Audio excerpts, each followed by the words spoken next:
मोअज़्ज़िज़ मेहमानान, मोअज़्ज़िज़ India Islamic culture centre के मेंबरान, ख़वातीन और हज़रात, मैं आप सबका तहे दिल से ममनून और मशकूर हूँ कि आप हमारी हज़रत की दरख्वास्त पर, हज़रत की दावत पर यहाँ तशरीफ़ लाए। तो तमाम अपने दोस्तों से दरख्वास्त करूँगा कि वो नशिस्तें लें, कुछ ऐसे यहाँ पे सारी बड़ी और बैठ जाएँ। मुअज़्ज़िज़ हाज़रीन, सब वाकिफ़ हैं आज इंडिया इस्लामिक कल्चर सेंटर के इलेक्शन के बारे में ये तकलीफ हो रही है। हर 5 साल के अंदर ऐसा मौका आता है कि इंडिया इस्लामिक कल्चर सेंटर के इलेक्शन का जिक्र होता है और इस इलेक्शन के अंदर इतनी गहमा गहमी पहले नहीं हुई जितने 5वें इलेक्शन में हो रही है। वैसे तो आप सब वाकिफ़ हैं, उस तारीख से वाकिफ़ हैं इंडिया इस्लामिक कल्चर सेंटर की। आज इसको 40 साल हो गए तकरीबन। तो पिछले 20 साल आपने मुझे खिदमत का मौका दिया और मैंने हर मुमकिन कोशिश की कि मैं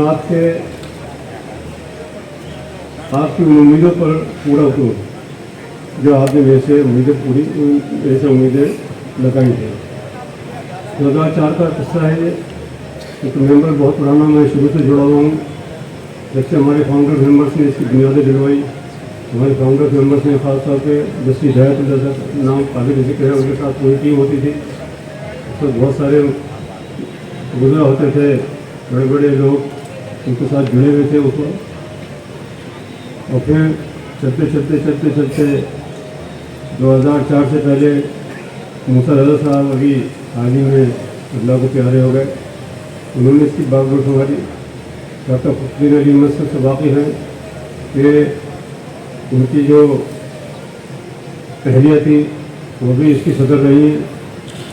हमारे हकीम अब्दुल हमीद साहब हमदर्द के जो बानी है और उनका बहुत बड़ा जज्बा, उनकी कुर्बानी यह है कि उन्होंने इंडिया इस्लामिक कल्चर सेंटर की जब ज़मीन अलॉट हुई तो उन्होंने अपनी जेब से हकीर रकम जो है पर एक कहना चाहिए कि तो उसकी 12 लाख रुपया जो उन्होंने दिया था इंडिया इस्लामिक कल्चर सेंटर की तरफ से इस ज़मीन को हासिल करने के लिए।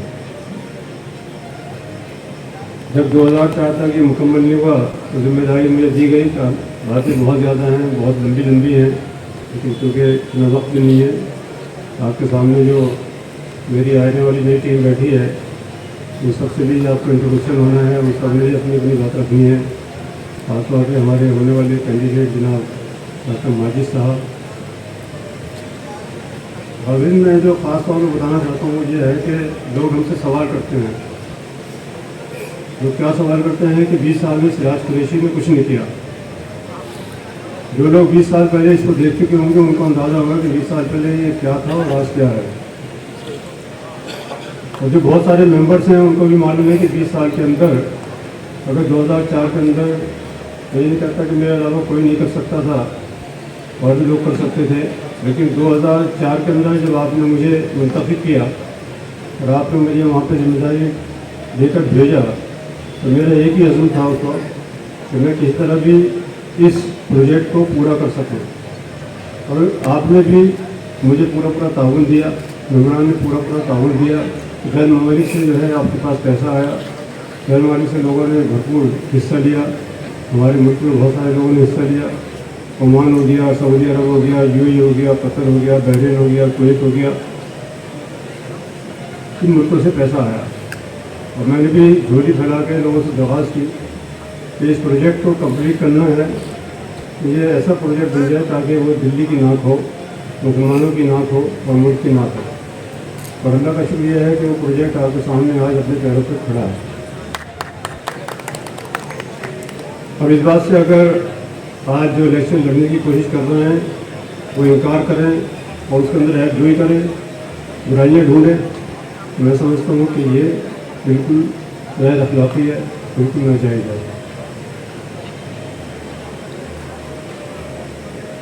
2004 के अंदर बिल्डिंग पूरी हुई, 2004 से लेकर पहले 5 साल के अंदर। इसके बाद इसके अंदर अपनी एक्टिविटी शुरू हुई। और लोग कहते हैं 20 साल में कुछ किया नहीं। 20 साल के अंदर गिनवाना शुरू करता हूँ आपको।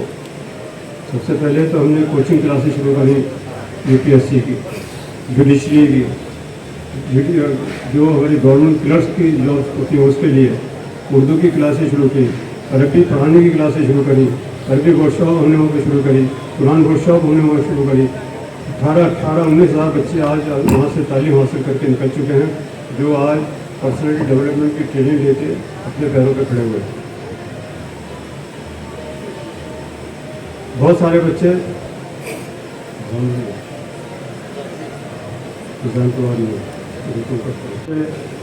रेगुलर वहाँ पे मेंबर जाते हैं, उनको तो सभी कुछ मालूम है कि वहाँ पे कितनी डेवलपमेंट हुई थी उसका। राजीव सिलसिला जो है जारी है। हमने वहाँ पे ऑडिटोरियम बनाया, इतना अच्छा आप सब लोग देख चुके हैं। इसके अंदर हमने इतना अच्छा लॉन तैयार किया, यहाँ पे ब्याह शादी कॉन्फ्रेंस मीटिंग्स होते हैं।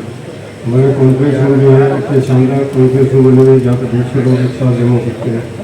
बोर्डरूम हमारे पास है, शानदार लाइब्रेरी हमारे पास है, अच्छा रेस्टोरेंट है, अच्छा कॉफ़ी शॉप है। इसके अलावा वहाँ पे बैठने उठने की आप लोगों की जो जाती मीटिंग्स है।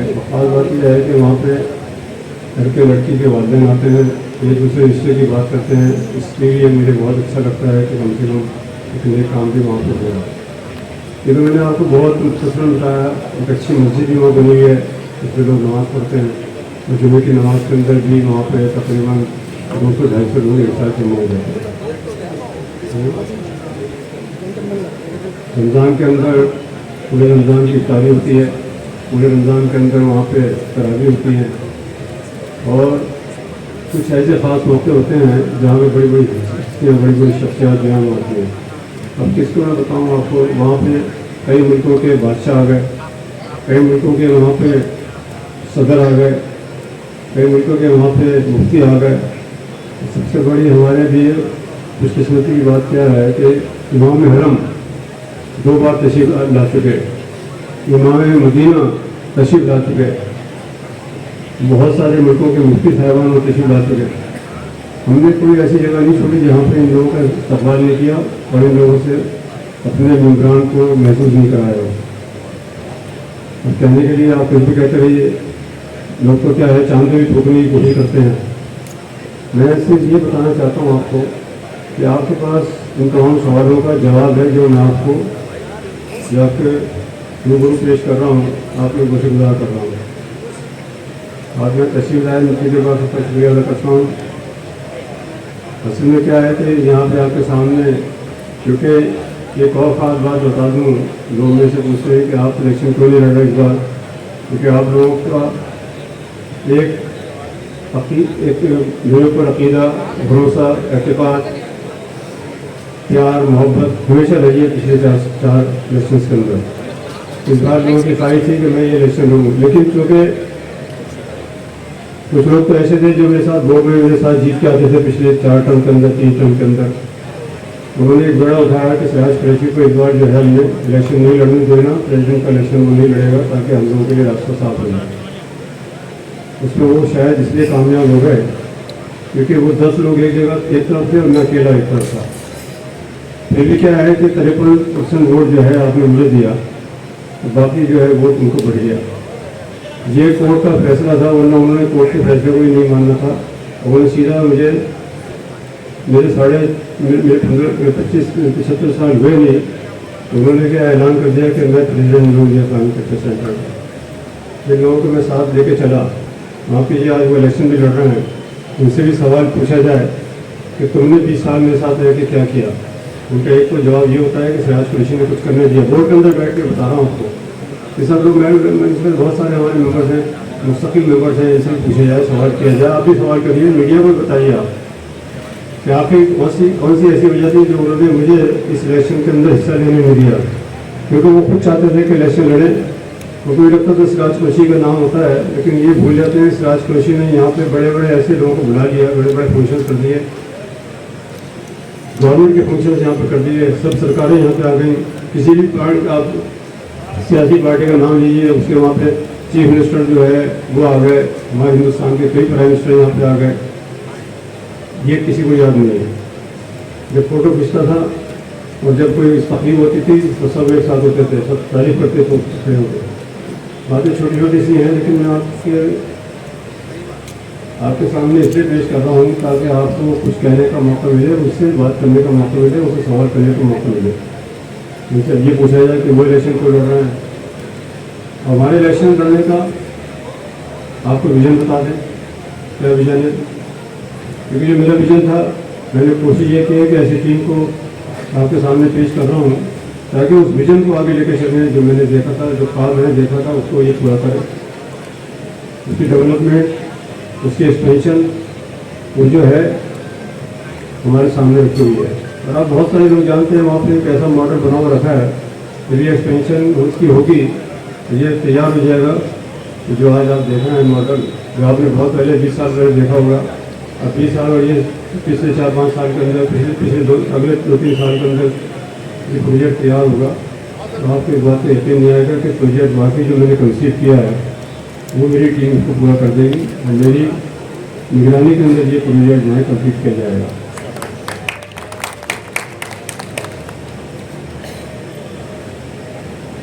डॉक्टर माजिद अहमद तालिकोटी एक बहुत ही रिनाउंड डॉक्टर हैं, आपके सामने तशरीफ फरमा है, मेरे प्रेसिडेंशियल कैंडिडेट हैं। डॉक्टर साहब एक सेकंड पर आप सुनिए। डॉक्टर प्रोफेसर डॉक्टर माजिद न तो ये ऐसे कि वो डॉक्टर हैं, बल्कि वो एक काइंड हार्टेड आदमी है, एक अच्छे ह्यूमन बीइंग है। क्योंकि अगर कोई भी गिनवाने शुरू करूँ तो कई किताबें लिखी जाएंगी, लेकिन क्योंकि आप ये अपना कीमती वक्त निकाल कर आए हैं, आप अगर उनको वोट देंगे तो आप पछताओगे नहीं, बल्कि आपको खुशी होगी। इलाज करने के बाद इनको चुना, इनका विजन देखा, पहले उनसे गुफ्तगू हुई, इनका इंटरव्यू लिया गया बाकायदा, इनसे बातचीत की गई। तो इन्होंने ये कहा कि मेरा ये शौक नहीं कि इंडिया इस्लामिक क्रिकेट सेंटर का सदर बनूँ, लेकिन ये जरूर है मेरे अंदर ये सोचता है कि इंडिया इस्लामिक क्रिकेट सेंटर को मैं और आगे उस पर लेके जाऊँ। क्योंकि मुझे सुन के बड़ी खुशी हुई, इसलिए डॉक्टर साहब को यहाँ हमने चुना है ताकि वो इंडिया इस्लामिक क्रिकेट सेंटर की सुधारा संभाल के अपने आगे आने वाले 5 साल के अंदर जो हमारा एक प्रोजेक्ट है, जो हमारा एक मिशन है, जो साल है, उसको डॉक्टर साहब यहाँ पूरा करके दिखाएँ। डॉक्टर साहब खुद बताएंगे अपनी खूबियाँ। 3 लाख से ऊपर डॉक्टर साहब के पेशेंट्स हैं कैंसर के। कैंसर का इलाज आज के ज़माने में लाइलाज होता था, लेकिन डॉक्टर माजिद ने साबित कर दिया कि इलाज जो है लाइलाज नहीं है। और इन्होंने 3 लाख अपने पेशेंट को दवा देकर ठीक कर दिया, ऑपरेशन करके ठीक कर दिया। और 20,000 से ज़्यादा ऑपरेशन उन्होंने ऐसे किए हैं जहाँ उन्होंने उन पेशेंट्स की लाइफ सेव की है। ये कोई छोटी मोटी बात नहीं है, आपको ऐसा एक और मिलेगा नहीं, कहीं भी पूरी दुनिया में नहीं मिलेगा। लेकिन लोग इसको बहुत तरीके से पेश कर रहे हैं, क्या पेश करने की कोशिश कर रहे हैं कि इंडिया इस्लामिक क्रिकेट सेंटर से एक ऐसे आदमी को छोड़ दिया जिसको कोई जानता नहीं, ऐसे आदमी को लाके बिठाया जा रहा है जो किसी एक ऐसी संस्था से जुड़ा हुआ है जो बदनाम है। बदनाम से हमारे लिए हो सकती है या कुछ लोगों के लिए हो सकती है, लेकिन उनका वो बदनाम नहीं है। उनके साथ काम करते हैं डॉक्टर साहब, उनके मरीजों को देखते हैं, उनके मरीजों का इलाज करते हैं। और क्योंकि वो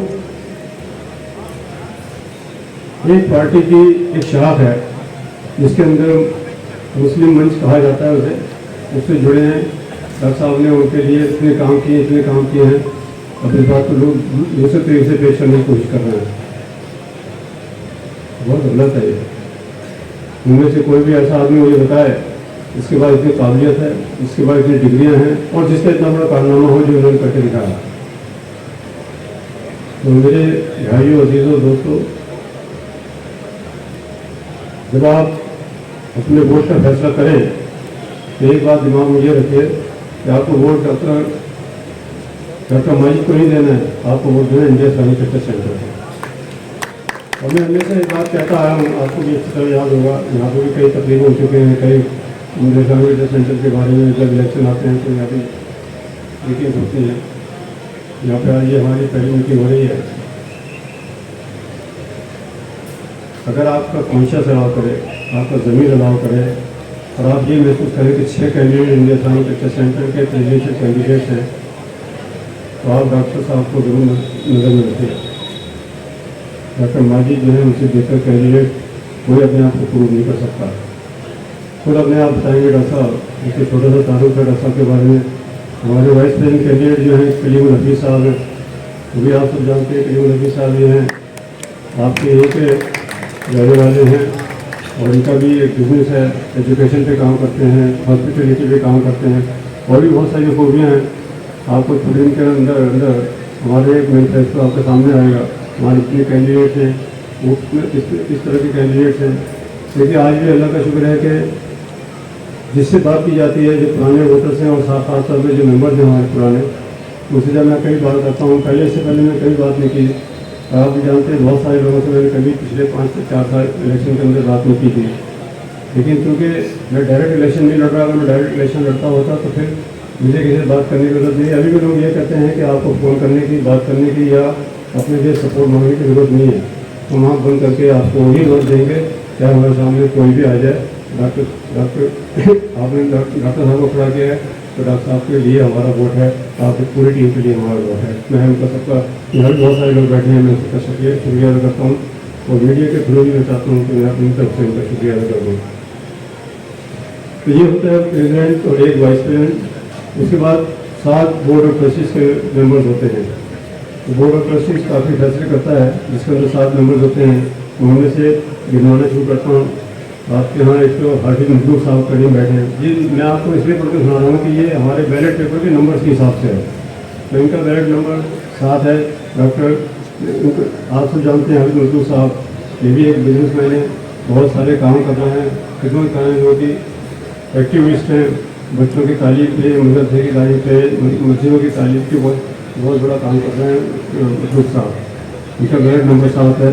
और हमारे प्रेसिडेंट डॉक्टर माजिद का जो बैलेट नंबर है वो 4 है। 6 कैंडिडेट्स हैं, वहाँ भी उसके अल्फ़ाबेटिकली चुना जाता है, तो उनका नंबर 4 है बैलेट पेपर, वो भी याद रखें आप। वाइस प्रेसिडेंट के लिए अलीम साहब का जो नंबर है बैलेट नंबर 5 है। वाइस प्रेसिडेंट का, वहाँ वाइस प्रेसिडेंट के लिए भी शायद 6-7 कैंडिडेट खड़े हुए हैं, उनका नंबर जो है 5 है। हाफिज मखलूक साहब का जो बोर्ड ऑफ ट्रस्टीज के अंदर बैलेट पेपर नंबर जो है वो 7 है। जमशेद कैदी साहब, उनके आजकल मुहर्रम का महीना है तो इसलिए वो चले गए हैं बाहर, उनका बैलेट नंबर नहीं है। एम इब्राहिम साहब जो है आप सब जानते हैं, वो गवर्नमेंट ऑफ इंडिया के अंदर सेक्रेटरी रह चुके हैं, बिहार के अंदर वो चीफ सेक्रेटरी रह चुके हैं और वो भी हमें 15 तारीख के बाद ज्वाइन करेंगे। उनकी मसले चल रही है। मैं उनका मशहूर हूँ कि उन्होंने हमारी इस बात को कबूल किया कि वो इंडिया इस्लामिक टेस्ट सेंटर की स्कीम के अंदर आ रहे हैं। इशार साहब से सब वाकिफ़ हैं। डॉक्टर इशार साहब भी जो हैं वो भी आपको मालूम है, वैसे भी टॉल है, उनके पद से पता चल जाएगा कि वो कितने टॉल है। और इनका भी बहुत बड़ा इंडिया इस्लामिक टेस्ट में कॉन्ट्रीब्यूशन भी है। इसके अलावा वकील हैं और इनका एक बहुत बड़ा कॉन्ट्रीब्यूशन है। सब जानते हैं प्रेसिडेंट रह चुके हैं वर्ल्ड वाइड एसोसिएशन के अलीगढ़ के। हमारे यूसुफ हरियाली साहब हैं, वो भी बहुत सारी इसकी संस्थाएँ चलाते हैं और उनका भी बहुत बड़ा काम है। हरियाली के नाम से मशहूर है और इसमें काम भी करते हैं। वो इस तरह से मुल्क को जो है ग्रीन रखा जाए, एरिया को ग्रीन रखा जाए और उसका एनवायरनमेंट जो है कितना अच्छा रखा जाए। सरताज अली साहब से सब आते हैं, अच्छे बिजनेसमैन हैं, आपके पड़ोसी हैं, यहाँ रहते हैं। इनका भी बहुत बड़ा कॉन्ट्रीब्यूशन, लोगों की खिदमत करना, लोगों के काम करना। मैं समझता हूँ कि एक ऐसी चीज़ आपके सामने पेश की जा रही है। जो इब्राहिम साहब का बैलेट नंबर 13 है, इरशाद साहब का 14 है और यूसुफ हरियाली साहब का 19 है, सरताज साहब का 28 है। और मुझ खादिर ने भी कोशिश की मैं भी बोर्ड ऑफ ट्रस्टीज के अंदर इस बार अपनी एंट्री करूँ। हालांकि लोग मेरे से बार बार पूछते हैं कि प्रेसिडेंट से आप बोर्ड ऑफ ट्रस्टीज में क्यों आ रहे हैं। मैं इसलिए आ रहा हूँ ताकि उस बोर्ड के अंदर मुझे जो तजुर्बा है वो किसी और पर नहीं है, ताकि लोग उस बोर्ड को सही तरीके से चला सकें। मेरा नंबर जो है वो 35 है बैलेट नंबर। ये थे 7 आपके बोर्ड ऑफ ट्रस्टीज के नंबर। उसके बाद 4 मेंबर्स होते हैं इंडिया एग्जीक्यूटिव कमेटी के। दोनों का रोल अलग अलग होता है। एग्जीक्यूटिव कमेटी क्या है कि इम्प्लीमेंट करती है और बोर्ड ऑफ ट्रस्टी जो है वो चीज़ों पर फैसला करता है। इसके अंदर पहला नाम जो है आरिफ हुसैन साहब का है। आप जानते हैं इंजीनियर साहब, ये रिटायर हुए गवर्नमेंट से और इनकी बहुत अच्छे काम है, इन्होंने बहुत काम किए हैं। अब इनका जब मैनिफेस्टो आएगा उसके अंदर आप देखिए उन्होंने कितने काम किए। इनका बैलेट नंबर 2 है। हिदायतुल्ला साहब हैं हमारे, मोहम्मद हिदायतुल्ला, उनका बैलेट नंबर 12 है। इससे ही बहुत, क्योंकि ये जर्नलिस्ट भी हैं, वो बहुत सारी चीज़ें जो है कई सियासी पार्टियों से जर्नलिज्म के तौर पर जुड़े हुए हैं, लेकिन हमने किसी सियासी पार्टी के किसी आदमी को इंडिया इस्लामिक कल्चर सेंटर किसी भी पैनल में लेने की कभी कोशिश नहीं की। उसके बाद सलमान भाई साहब हैं, बहुत अच्छे वकील हैं, ये भी बहुत मार्के के वकील हैं। अल्लाह का शुक्र है, इनको भी अल्लाह ताला ने बहुत नवाजा है और इनकी प्रैक्टिस तो अच्छी चलती है, लेकिन इनके कॉन्टैक्ट बहुत अच्छे हैं, वाइड कॉन्टैक्ट्स हैं। पूरी दुनिया के अंदर जाते हैं, पूरी दुनिया में इनकी वकालत जो है चमकती है। उसके बाद समर कुरैशी है, जो मेरे साहबजादे हैं, पहली बार उनको यहाँ लाया जा रहा है ताकि ये भी एग्जीक्यूटिव कमेटी के अंदर कुछ हिस्सा ले सकें। मैंने कोशिश की है कि नौजवान ज़्यादा से ज़्यादा इसमें हिस्सा ले सकें। ये भी IIM से पढ़े हुए हैं, ऑस्ट्रेलिया से इन्होंने अपनी डिग्री हासिल की है, BBA वहाँ से करके आए। मैंने इनको भी आपसे मुताबिक करा दिया है। ये अल्फाज के साथ मैं अब हैंड ओवर करूँगा माइक।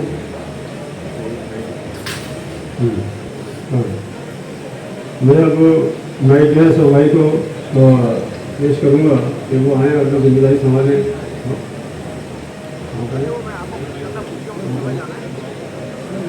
जहीर साहब, जहीर भाई जो हैं हमारे बहुत ही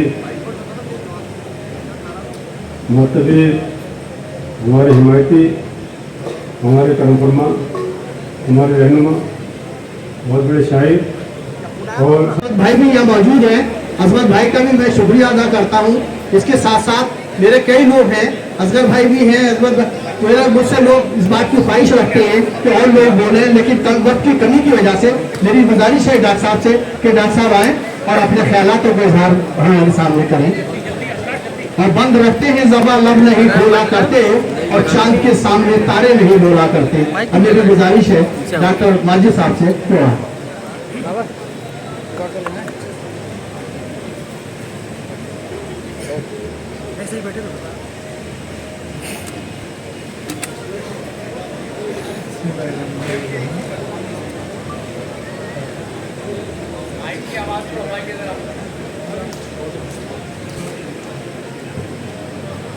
मैं गौर तवज्जो चाहूंगा आप सबके।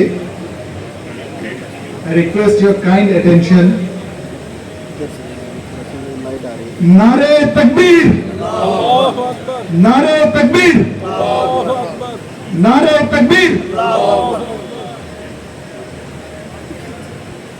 सारे जहां से अच्छा, सारे जहां से अच्छा हिंदुस्तान हमारा, सारे जहां से अच्छा हिंदुस्तान हमारा। आप लोग देखना चाहेंगे कि जिसके बारे में वीडियोस वायरल हो रही हैं, जो लोग जिसके बारे में देखना चाहते हैं, जानना चाहते हैं कि वो कौन शख्स है, वो कैसा शख्स है, मैं एक बात आप सबको क्लियर कर दूं, ना मैं इनका हूं ना मैं उनका हूं, मैं सिर्फ आपका हूं। जो इंडिया इस्लामिक सेंटर का है मैं उसी का हूं। बड़े शायराना अंदाज में ये महफिल सजी थी। मैं शायर तो नहीं हूं, बट लेकिन एक बात से मैं शुरू करता हूं।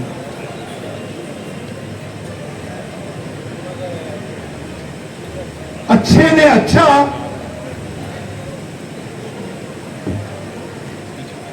और बुरे ने बुरा समझा मुझे, अच्छे ने अच्छा और बुरे ने बुरा समझा मुझे, जिसको जितनी जरूरत थी बस उतना ही पहचाना मुझे।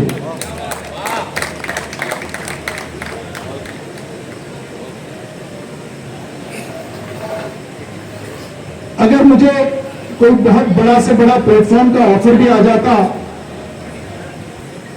तो शायद मैं कबूल नहीं करता।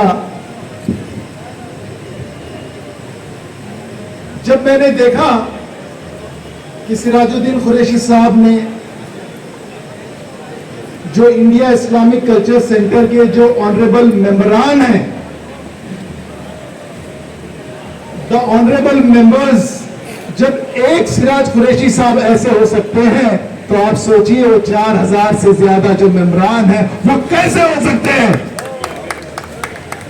आई salute every India Islamic culture centre members and I am here मैं आपके सामने हूं, यहां पे मैं कुछ लेने नहीं आया हूं, मैं देने के लिए आया हूं। I am here not to take anything but to give. I am not an opportunistic. मैंने जिंदगी में किसी से कुछ नहीं लिया, बल्कि अल्लाह का शुक्र है, अल्लाह ने मुझे इस लायक बनाया कि जहां भी जाता हूं, जब भी मुझे लगता है कि अल्लाह मुझसे कोई खिदमत ले सकता है, मैं उसके लिए हाजिर हूं। और आज इंडिया इस्लामिक कल्चर सेंटर के लिए मैं आपके सामने हाजिर हूं, खादिम के लिए, एक खादिम की तरह, क्योंकि हुजूर ने कहा है, सल्लल्लाहु अलैहि वसल्लम ने कहा है कि जो लीडर होता है वो एक खादिम होता है, वो एक सर्वेंट होता है। मैं आपका सर्वेंट बनना चाहता हूं, मैं आपका खादिम बनना चाहता हूं, और मैं आपके सामने मेरी खिदमत पेश करने के लिए मैं हाजिर हूं।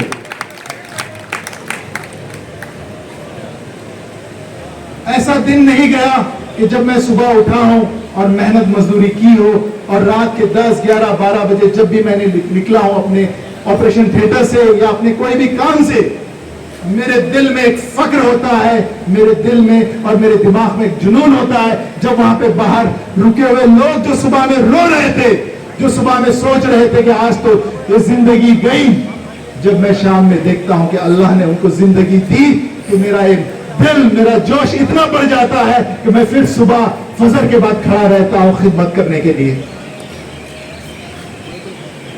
मैंने अपनी जिंदगी की शुरुआत एक छोटे से डॉक्टर से तरह की, फिर मैं सीनियर कंसल्टेंट भी बना, मैं डायरेक्टर भी बना, चेयरमैन एंड मैनेजिंग डायरेक्टर भी बना। मैंने बहुत सारी चीजें बहुत कम उम्र में देखी है। ऐसी कोई स्टेज नहीं या ऐसी दुनिया का कोई कोना नहीं जहां का मैं चीफ गेस्ट ना रहा हूं। मैं जामिया मिलिया इस्लामिया में रह के मैं कह सकता हूं, इस यूनिवर्सिटी के इसमें रह के कह सकता हूं कि इंशाअल्लाह मुझे पता है, एक गांव से मैं निकला, एक गांव से निकलकर मैं आपके सामने यहाँ खड़ा हुआ, उसके पीछे अगर कोई ताकत है, खुदा की जो मेहरबानी है या मेरे माँ बाप की दुआ है या आप लोगों का साया है, तो उसमें बस एक चीज थी, वो थी एजुकेशन, एजुकेशन, एजुकेशन। और मैं मानता हूं कि मेरे कौम में, मेरे देश में कोई ऐसा बच्चा ना हो जिसको एजुकेशन ना मिला हो। अगर वो एजुकेशन पाएगा तो उसके हाथ में कटोरा नहीं रहेगा, अगर वो एजुकेशन पाएगा वो यूनाइटेड रहेगा, अगर वो एजुकेशन पाएगा वो टॉलरेंट रहेगा, वो अगर वो एजुकेशन पाएगा वो अपने हक के लिए आपके सामने खड़े होके इंसाफ की बात कहेगा, वो आपके सामने रह के वो खड़े होके वो कहेगा, क्या कहेगा? अल्लाहु अकबर। क्योंकि उसको पता है ये सरजमीन भी मेरी है, ये सरजमीन मेरी है, और मेरा ईमान भी मेरा है, और मेरा इस्लाम भी मेरा है। दुनिया की कोई ताकत मुझे मेरी हक को लेने से कोई रोक नहीं सकता। जितना हक हर एक का है उतना ही हक मेरा है, आप सबका है, हर कौम का है। मैं आप सबके सामने कह के ये जरूर कहूंगा कि अगर मैं यहाँ पे आया हूं तो मैं एक जो मेरा करने का अंदाज रहेगा वो अलग रहेगा। आपने कई लीडरों से मिले होंगे, उनका अंदाज अलग है। क्या लोग मेरे बारे में कहते हैं उससे मुझे कोई मतलब नहीं। मैं आपका हूं, आपका था और आपका रहूंगा। मेरा दीन अगर इस्लाम है तो इस्लाम जिंदा है और जिंदा रहेगा। और जो अगर मेरा कॉन्स्टिट्यूशन जो कहता है, अगर मेरा जो इस्लाम कहता है, कोई दुनिया की ताकत मुझे रोक नहीं सकती उसको करने के लिए। मैं ये बात जरूर कहूंगा, India Islamic culture centre members का है, मेंबर्स का था, मेंबर्स का रहेगा। जो एक मेंबर एक अपने आप में इंस्टीट्यूशन है। अगर आप सोचो, अगर 4000 मेंबर खड़े हो जाएंगे, इस देश का क्या होगा, इस दुनिया में कितनी बुलंदी बढ़ जाएगा। मेरा एक ही काम रहेगा, मैं सब मेंबरान को अपने साथ लेके, उनके साथ रह के, हर एक को उसकी आइडेंटिटी दिलाऊं, उनको सिक्योरिटी दूं और उनको इक्वालिटी दूं, और वो फकर से वो कह सकते हैं कि मेरा हिंदुस्तान, मेरे कौम, मेरे मतलब हर एक के लिए हम लोग खड़े रहेंगे, आइडेंटिटी देंगे, सिक्योरिटी देंगे, इक्वालिटी देंगे। मैं चाहूंगा बहुत लंबा नहीं, क्योंकि मैं चाहता हूं कि आदमी को परखने के लिए बहुत ज्यादा बातों की जरूरत नहीं है। मैं आपके सामने हूं, फैसला आपके हाथ में है। अगर आप चाहते हैं कि खादिम आपकी खिदमत करेगा, इंशाअल्लाह मुझे कबूल कीजिए। मेरी टीम मेरे सामने है, मेरे पैनल मेरे सामने, इनको कबूल कीजिए। वरना तो अल्लाह ने मुझे खिदमत का मौका बहुत दिया, और मुझे अल्लाह के साथ से यकीन है कि जब तक इस मेरे अंदर जिंदगी रहेगी मैं खिदमत करता रहूंगा। क्योंकि खिदमत करने का जो मजा है, जो देने का मजा है, वो लेने में नहीं है। इंशाअल्लाह हम 20 करोड़ लोग हैं, हमारी देश की जो ये 130 करोड़ है, हम बहुत मजबूत देश है और बहुत मजबूत कौम है। हम अपने आप को कमजोर ना समझे, मिलके रहें और इंशाल्लाह मिलके रहेंगे। United we stand, divided we fall. मेरा बस मकसद रहेगा हम यूनाइटेड रहें, हर मसले मसाइल को हम इंशाल्लाह उसको हल करेंगे। वक्तन फुर्सत हम एक दूसरे की ताकत रहेंगे। मैं ये चाहूंगा हम में से किसी को कोई तकलीफ हो, जैसे जिस्म के हिस्से में अगर कहीं पे जख्म लगता है तो पूरे शरीर को उसका दर्द होता है, मैं चाहता हूं कि जब हम में से किसी एक मेंबरान को कोई तकलीफ हो किसी तरह की, हम सब लोग एकजुट होकर खड़े हो जाएं और उस दर्द को महसूस करें और इकट्ठा होकर उसको सॉल्व करें। एकजुट होकर हम एकजुट होकर उसके लिए खड़े रहें। इंशाल्लाह हम करेंगे इंशाल्लाह। और जितने भी हमारे इदारे हैं उसकी हिफाजत भी करेंगे और इस तरह के बहुत सारे इदारे हम लोग बनाएंगे और उसको चलाएंगे। और इंशाल्लाह आप देखिए कनेक्टिविटी बहुत जरूरत होती है, यहाँ पे खड़े होके कहने के लिए भी हिम्मत भी चाहिए। अल्लाह का शुक्र है, मुझे पता है कि हम सही है और हमारी जो अल्लाह ने हमें दी है हिंदुस्तानी होने के लिए, जो हमारे अंदर कॉन्स्टिट्यूशनल पावर दिया है, उस पावर को हम यूटिलाइज करेंगे और इंशाअल्लाह हम एक दूसरे के लिए भी और पूरे कौम के लिए भी और पूरे हिंदुस्तान के लिए भी और पूरे मुल्क के लिए मेरा रब रब्बुल आलमीन है, इसलिए हम पूरे कायनात के लिए हम लोग काम करेंगे। बहुत बहुत शुक्रिया, बहुत बहुत मैंने आपसे बहुत दरखास्त की कि अपना हाथ मेरे सर पे रखे, मेरे साथ मिल के चले और इंशाल्लाह हम ऐसे काम करें कि जब दुनिया से हम खाली हाथ जाए यहाँ से तो जन्नत का दरवाजा हमारे लिए वहां पे खुला रहे। इंशाल्लाह हम उम्मीद करते हैं एक दूसरे के लिए हम जन्नती बनने का हम लोग एक दूसरे के लिए जन्नती बनने के वैसे काम हम करेंगे इंशाअल्लाह। अल्लाह ताला हमारी बातों को कबूल करे। अल्लाह ताला हम जिस हिम्मत से खड़े, अल्लाह ताला हमें हिम्मत दे, ताकत दे, कुव्वत दे और हम एकजुट होकर काम करें, हम अपनी कौम को और हमारे देश को आगे लेके बढ़े। शुक्रिया बहुत बहुत। अस्सलाम वालेकुम रहमतुल्लाहि व बरकातहू।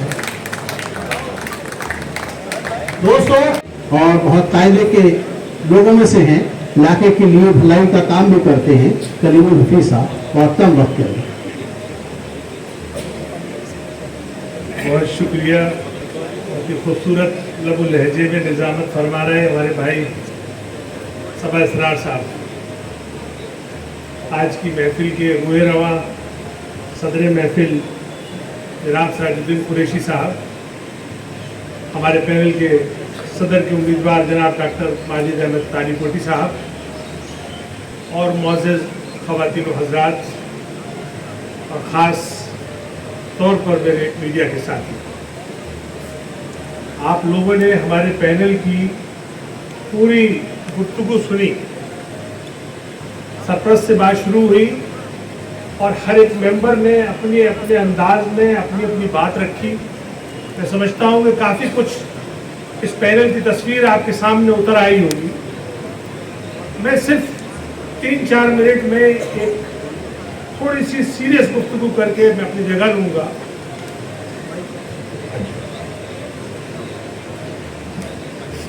सबसे पहले तो मैं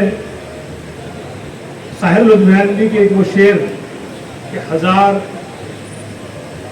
बर्क गिरे लाख आंधियां उठे, 1000 बर्क गिरे लाख आंधियां उठे, वो फूल खिल के रहेंगे जो खिलने वाले।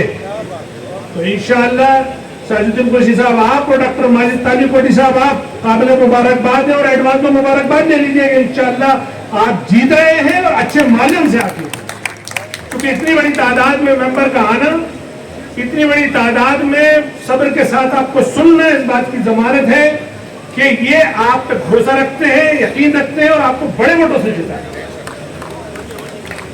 अब आता हूं मैं कि सेंटर आखिर इंडिया इस्लामिक कल्चर सेंटर जो आज पूरी दुनिया में मौजूद बहस है, वो आखिर क्यों है?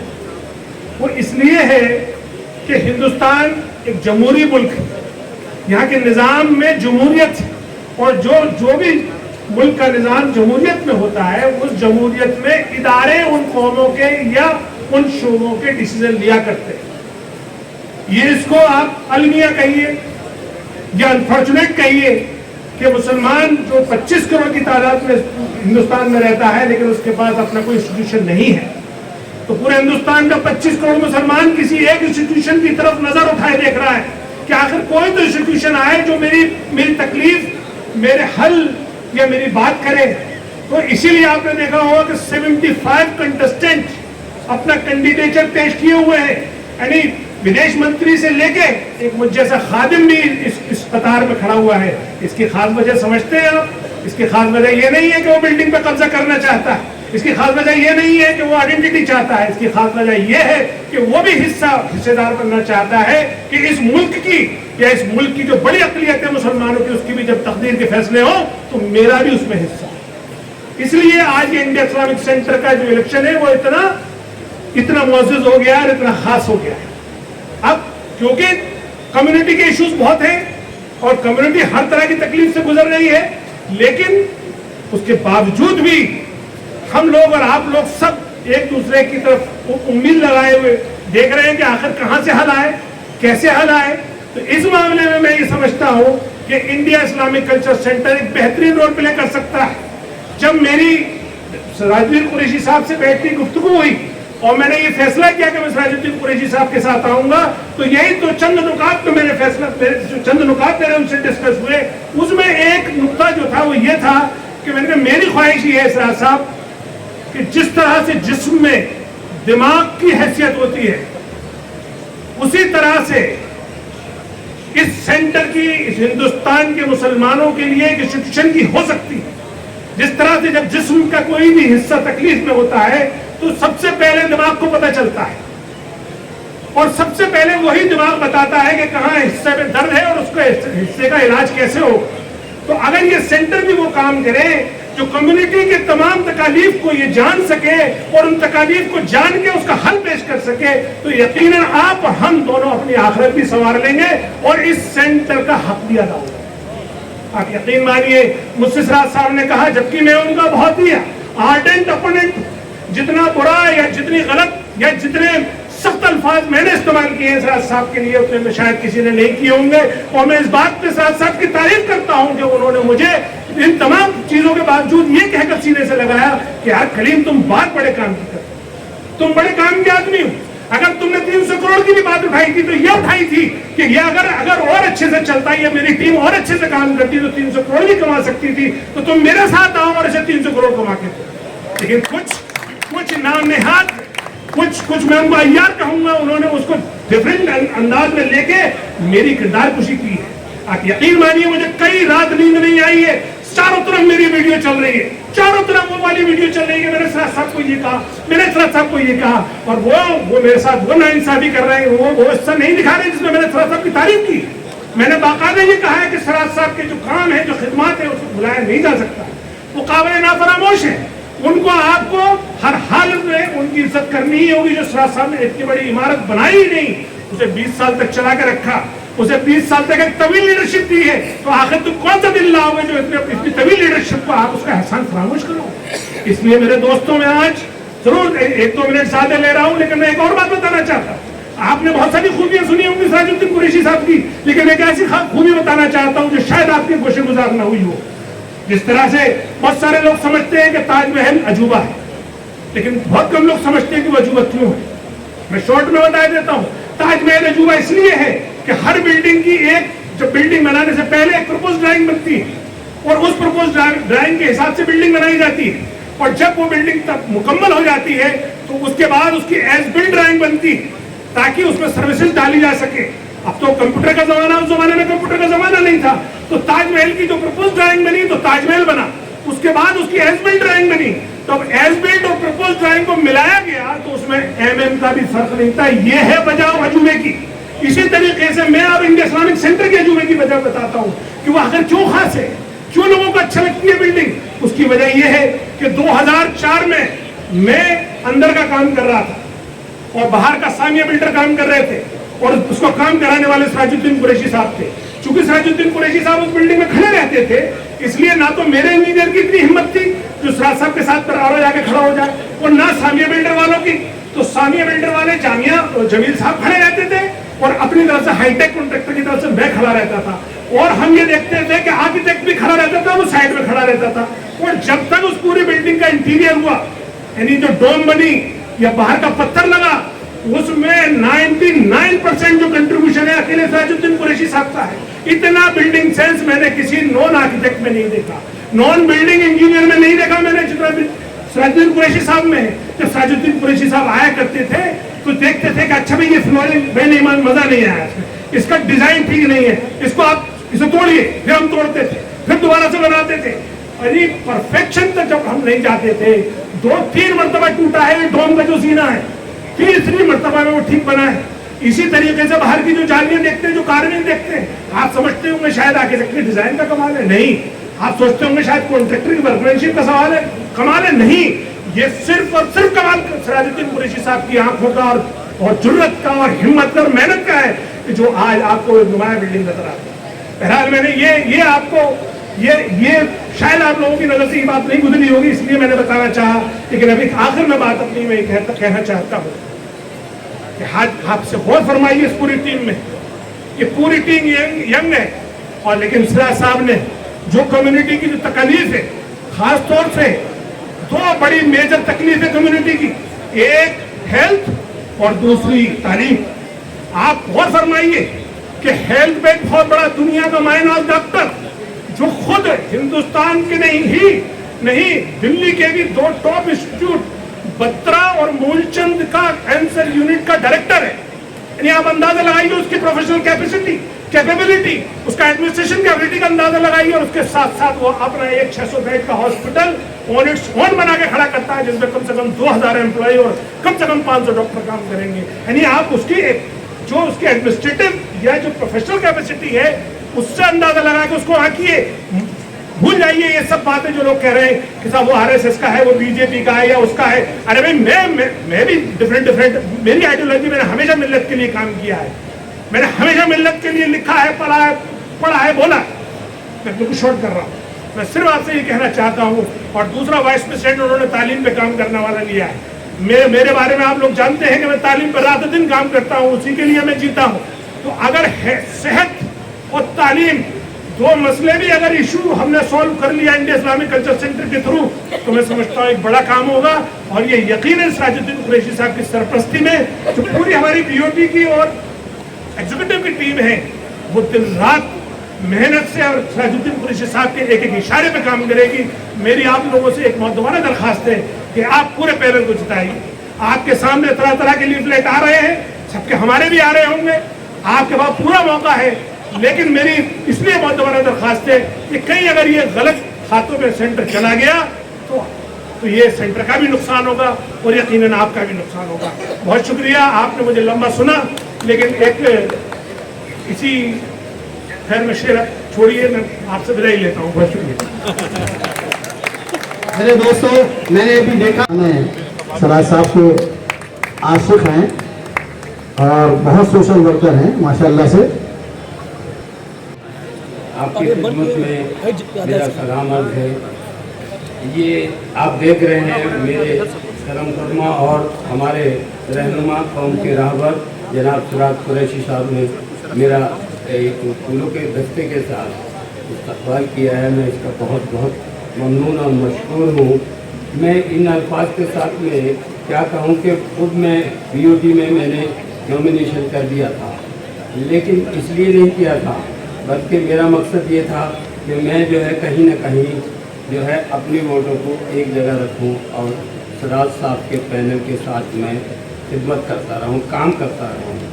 आज मैं अपना जो है ये विड्रॉ करता हूं और सारी मेरी जो है कोशिशें, मुजाहिदा और तमाम मेरे वोट जो मेरे ज़ाती वोट हैं, मेरे जो है चाहने वाले हैं, मैं उनसे भी ये दरख्वास्त कर रहा हूँ कि वो हमारे जो है एसक्यू पैनल के जितने भी साथी साहिबान हैं और ख़ास तौर से डॉक्टर माजिद साहब जो इंटरनेशनल लेवल के कैंसर के जो है चेयरपर्सन हैं, मैं उनका जो है उनके नुमाइंदगी करते हुए, क्योंकि पहली बार वो दिल्ली में जो है ना हमारे इस्लामिक सेंटर की जो है सदारत के कैंडिडेट हैं, मेरी तहे दिल से दुआ है कि वो ख़ास तौर से जो है जीत के आएंगे, आप सबके बीच में आएंगे और इस्लामिक सेंटर का नाम रोशन करेंगे।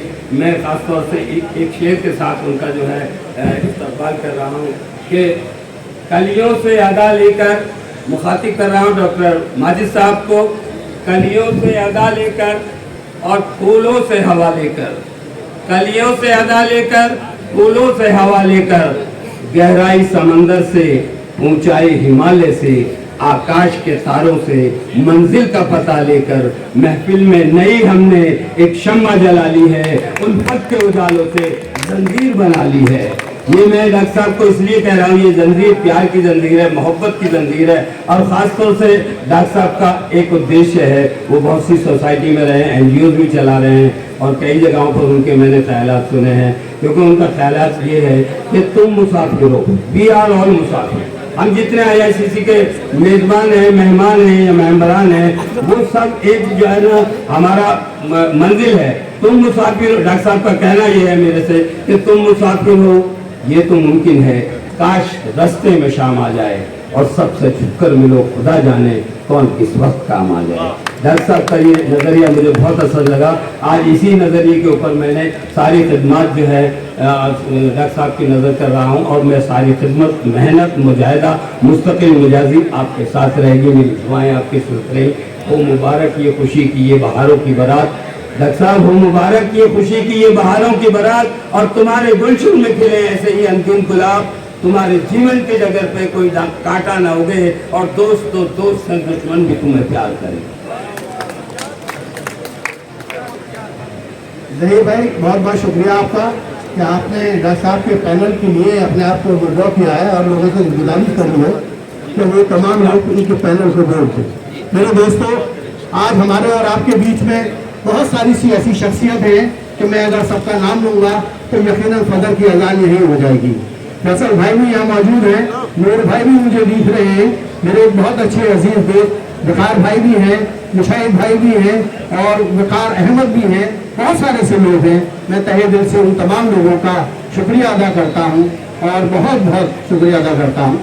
मेरे अजीज दोस्तों, पहले तालीम से तो मोड़ दिए जाओगे, पहले तालीम से तो मोड़ दिए जाओगे, फिर किसी जुर्म से तुम जोड़ दिए जाओगे और हाथ से हाथ की जंजीर बनाकर निकलो, वरना धागे की तरह तोड़ दिए जाओगे। तो मेरे अजीज दोस्तों, ये हमें और आपको सोचना होगा। आज बहुत सारे से उम्मीदवार हैं, बहुत सारे से कैंडिडेट हैं, बहुत सारे से पैनल हैं, लेकिन उन्होंने एक ऐसी ऐसी मशीनें ले रखी हैं कि जो आदमी सराय साहब के पास होता है तो वो नापाक होता है और वो उनके यहाँ चला जाता है तो वो पाक हो जाता है। सराय साहब, माजिद साहब,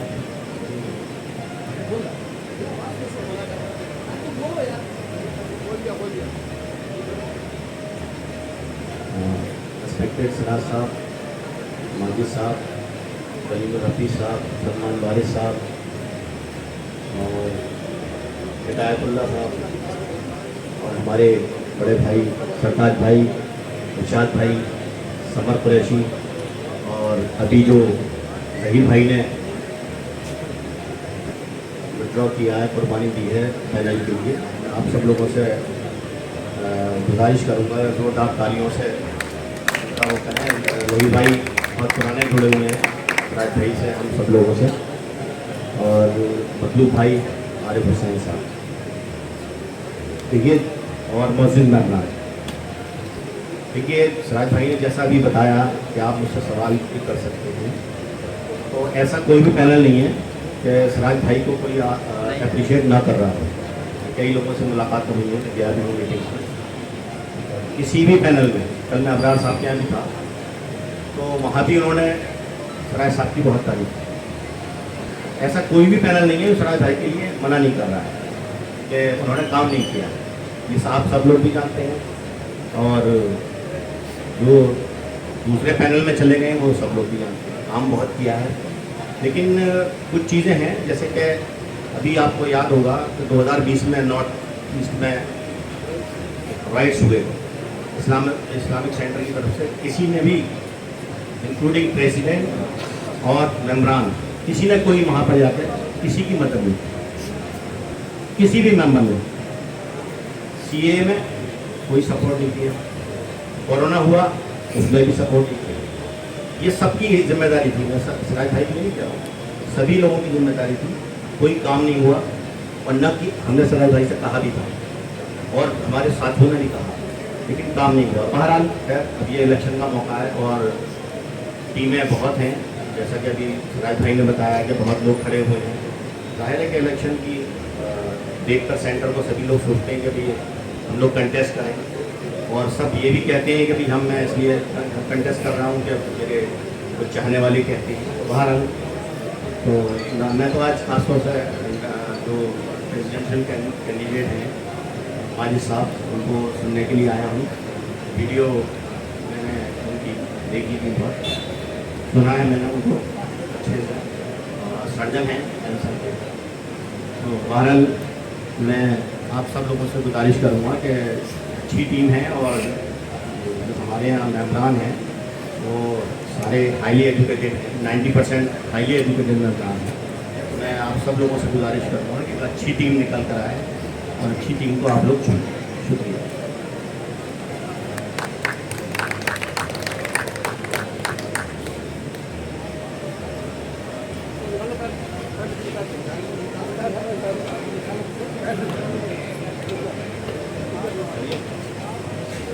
दोस्तों, हमारे और आपके बीच में एक ऐसी मौजूद शख्सियत भी मौजूद है जिसे हम और आप फैज अहमद फैज के नाम से जानते हैं। बहुत मशहूर शख्सियत है, बहुत अच्छे इंसान हैं। मैं भी उससे भी गुजारिश करूंगा कि वो भी हमारे और आपके बीच में आएंगे। फैज अहमद साहब, वक्त कम है ताकि हमें इसका हाल का आपको पता है कि परमिशन सिर्फ हमारे पास बहुत कम वक्त के लिए है, इसलिए कम वक्त के साथ साथ फैज अहमद फैज साहब से गुजारिश है कि वो आएँ और हमारे और आपके बीच अपने ख्याल करें।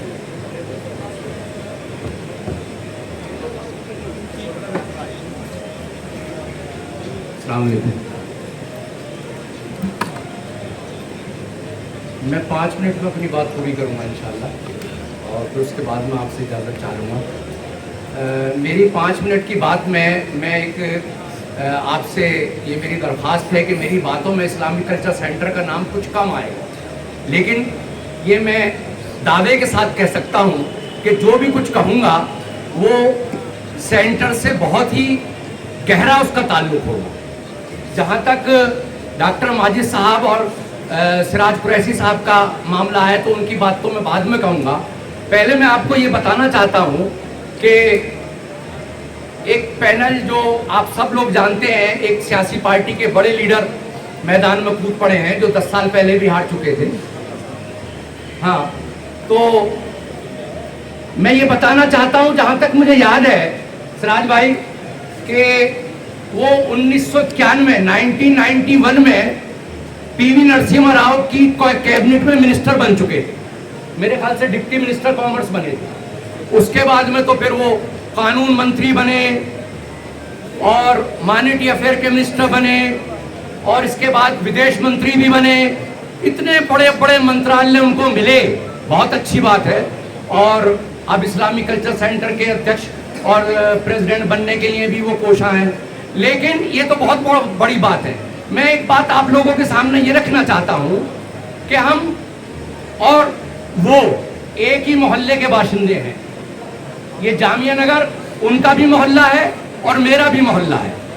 लेकिन आपको ये जानकर अफसोस होगा कि मैं ये दावे के साथ कह सकता हूँ आज इस मंच से और जिम्मेदारी के साथ कि अगर वो बटला हाउस, जामिया नगर, जोगाबाई एक्सटेंशन, अबुल फजल इनकलेव अगर इसके हालात सुधार सकते तो मैं समझता हूं कि वो वाकई हमारे लीडर बनने के लायक होंगे। इतनी बड़े बड़े मंत्रालय लेने के बाद आप अपने मोहल्ले की कीचड़ साफ नहीं करा पाए तो सेंटर तो बहुत मामूली चीज है। आप एक बात बताइए, सेंटर में रख के क्या कर लेंगे? आज बटला हाउस और जोगाबाई का ये हाल है जो उन्हीं का मोहल्ला है, जो हम सब लोग उनको अपना बड़ा लीडर रहनुमा मानते हैं और मानते आए हैं। लेकिन आपको ये जानकर ताज्जुब होगा कि गलियां सड़कें टूटी पड़ी हैं, गटर के ढक्कन खुले पड़े हैं और उसमें से सीवर का पानी गंदा तालाब की शक्ल में लहरें मार रहा है।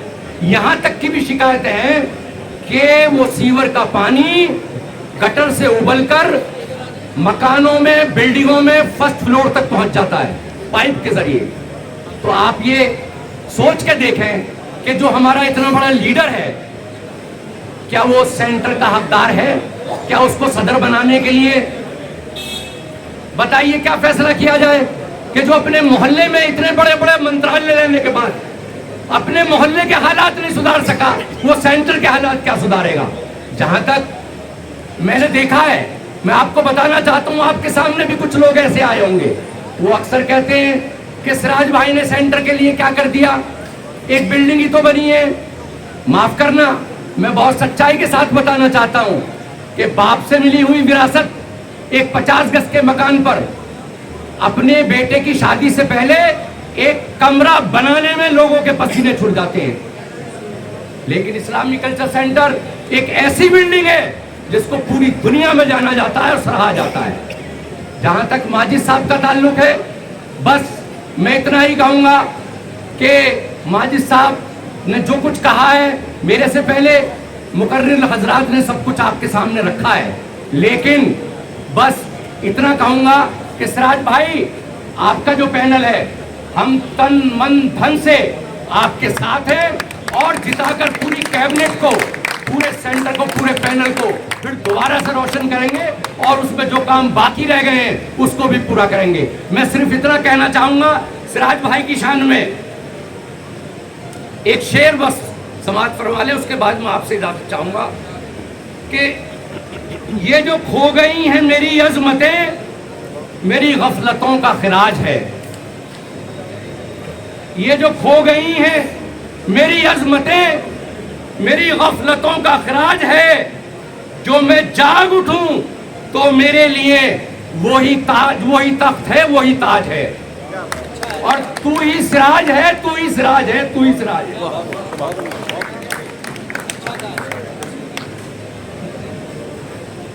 अब मेरी गुजारिश है हाफिज मतलूब साहब से, जो भी नए नए हाजी भी हैं और हमारे बहुत अच्छे दोस्त हैं और हमारे सरपरस्त भी हैं, कि वो आएँ और बहुत कम वक्त के अंदर अपनी बात को बताएं।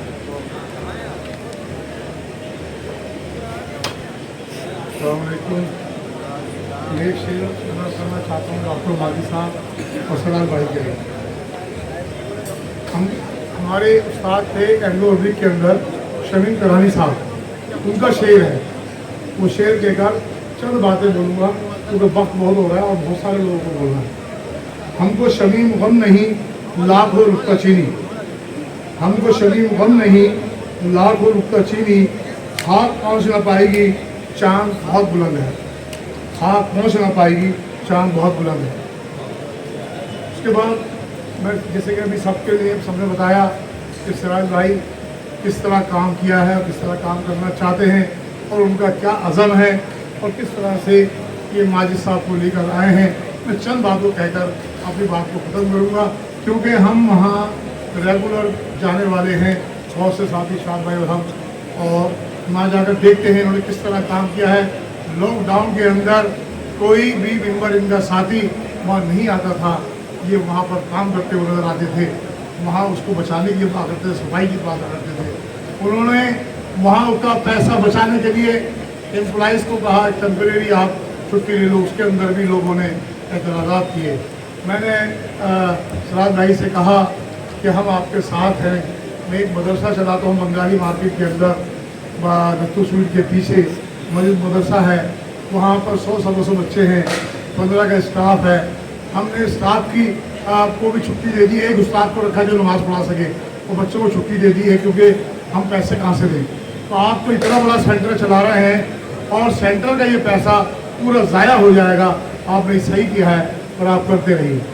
सराज साहब ने इससे आगे एक दो बातें और बोली कि मैं इलेक्शन लड़ना जब 75 का ये हो गया, उसके बाद हमारे साथी के बीच पे एक मीटिंग में इन्होंने बोला जो आप फैसला लोगे हम उस फैसले के साथ होगा और आप ले लो। लेकिन सिराज साहब ने कहा जो अज़्म मेरे पास है, जो फिक्र मेरे पास है, जो लोगों से मेरे ताल्लुकात हैं, शायद कोई और नहीं कर पाएगा। इस पर 10-20 करोड़ रुपया लगना है, मेरी ऑलरेडी बात हो चुकी है। इसलिए कोई भी प्रेसिडेंट, ये सिराज प्रेसिडेंट है, अपने आप को डिमोशन करके बीओटी में सिर्फ इसलिए लाए हैं ताकि उसमें रहकर जो काम बाकी रह गए हैं उन काम को पूरा करें। मैं बस सिराज साहब के लिए क्या अगर कहना शुरू करें तो इतनी बात हो जाएगी, खत्म नहीं होगी। माजिद साहब के लिए भी दो बातें कहना चाहता हूँ। माजिद साहब का से ताल्लुक़ हमारा अभी इलेक्शन से पहले से है। यहाँ पर जो नजमा सीएम थी हमारे दिल्ली एजुकेशन सोसाइटी जो 3 स्कूल चलाती है, उसके हम सब लाइव मेंबर हैं। हमारे साथी जावेद खान बैठे हुए हैं, इद्रिस भाई बैठे हुए हैं, मोहम्मद भाई बैठे हुए हैं। हम सब स्कूल के वहाँ के मेंबर हैं। तो इन्होंने माजिद भाई से वहाँ से ताल्लुक़ हुआ और वहाँ के ट्रेजरार बने और स्कूल की विज़िट किया। Anglo Arabic school, Shafiq memorial, Mazharul Islam, इनका विज़िट किया और उन्होंने कहा मैं इसके लिए कुछ काम करना चाहता हूँ। हमें तो पता भी नहीं था ये इलेक्शन लड़ेंगे क्या करेंगे। तो उन्होंने वहाँ ना सिर्फ काम किया बल्कि पैसा भी लगाया और एक काम इतना बड़ा किया जो बहुत दिनों से अटका हुआ था। इन्होंने तीनों स्कूलों को माइनॉरिटी का दर्जा दिलाकर इन स्कूलों को महफूज कर दिया। शुक्रिया। अस्सलाम वालेकुम।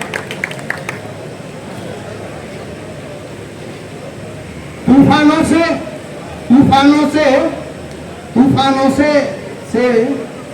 आंख मिलाओ, सैलाबों पर वार करो, मल्लाहों का चक्कर छोड़ो, तैर के दरिया पार करो।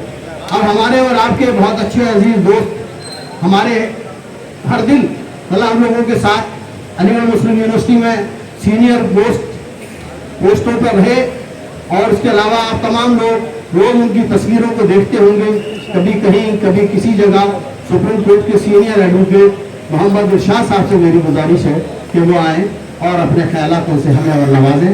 वक्त का ख्याल रखें क्योंकि उनके पास तकरीर के लिए बहुत वक्त भी है, बहुत जुमले भी हैं, बहुत बातें भी हैं, बहुत सारे से सोच भी है। इसलिए मेरी पर्सनली उनसे दरख्वास्त है और मेरे भी बहुत अच्छे दोस्त हैं मोहम्मद इरशाद साहब।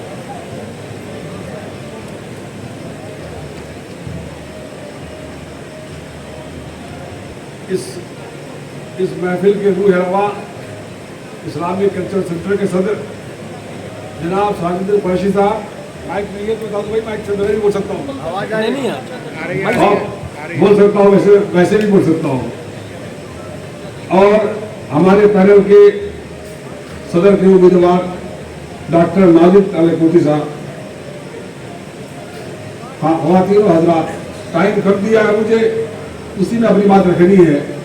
किसी भी इदारे या किसी भी बिल्डिंग की कोई कदर नहीं होती है अगर इदारा अपने के अंदर जो समूहत करता है, जो लोग अपने अंदर एसोसिएट करता है, उसके अंदर क्या वजूद है, क्या काम है, उसका क्या विजन है, उसकी क्या सोच है, उस इदारे को आगे ले आता है।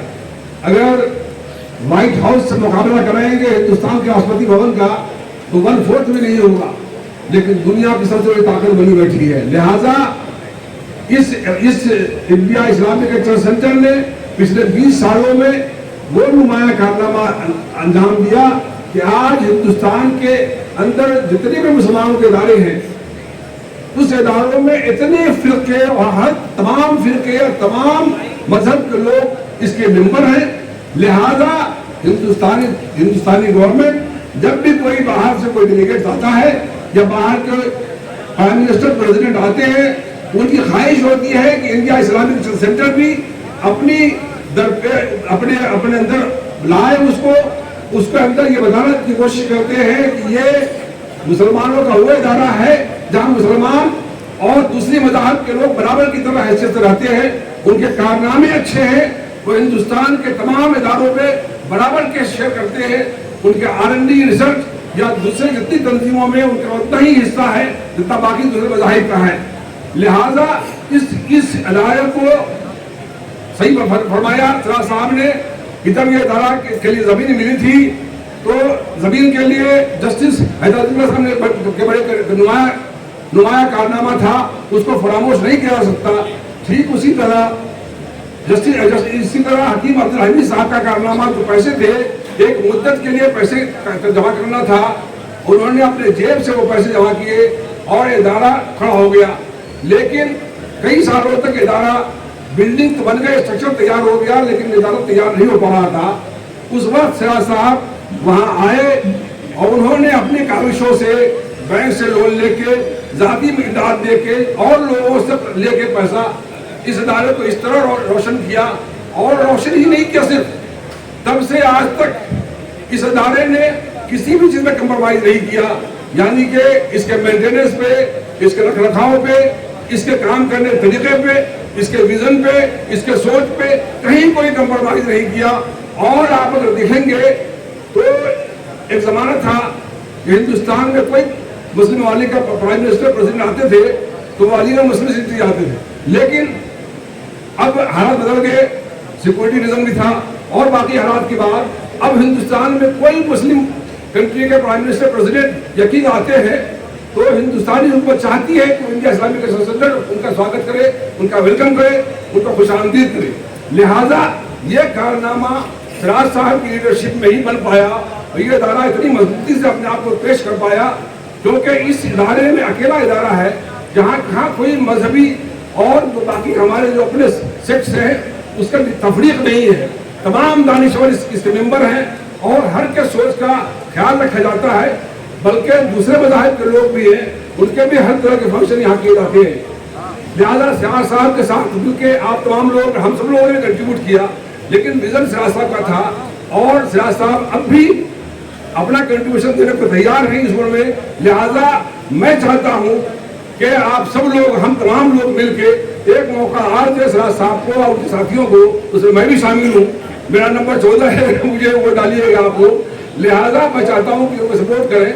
साथ में डॉक्टर माजिद अली पोती जिनका जो कंट्रीब्यूशन है सिर्फ डॉक्टर में नहीं, ये इनके साथ मिलकर कुछ लोग एक 600 बेड का हॉस्पिटल बोकारो बना रहे हैं, बल्कि तैयार है वो। 600 बेड का हॉस्पिटल का मतलब होता है कि कम से कम 1000 लोग को रोजगार देना। 1000 लोगों को रोजगार के इंतजाम करने का मतलब ये है कि आपके अंदर कितना बड़ा विजन होगा 1000 आदमी का रोजगार करने का। लिहाजा और अभी डॉक्टर आप मतलब दोस्त हमारे उन्होंने बताया आपको कि इनका कंट्रीब्यूशन माइनॉरिटी करेक्टर दिलाने में है वहाँ के इदारों में, 3 इदारों में। तो लिहाजा ये अपने शरारती उम्मीदवार भी सामाजिक कामों में आगे रहते हैं। लिहाजा मुझे उम्मीद है आप तमाम लोग सिराज साहब की टीम में उनके सदर बाकी लोगों को उम्मीदवार चुनेंगे। शुक्रिया बहुत बहुत शुक्रिया इरशाद भाई।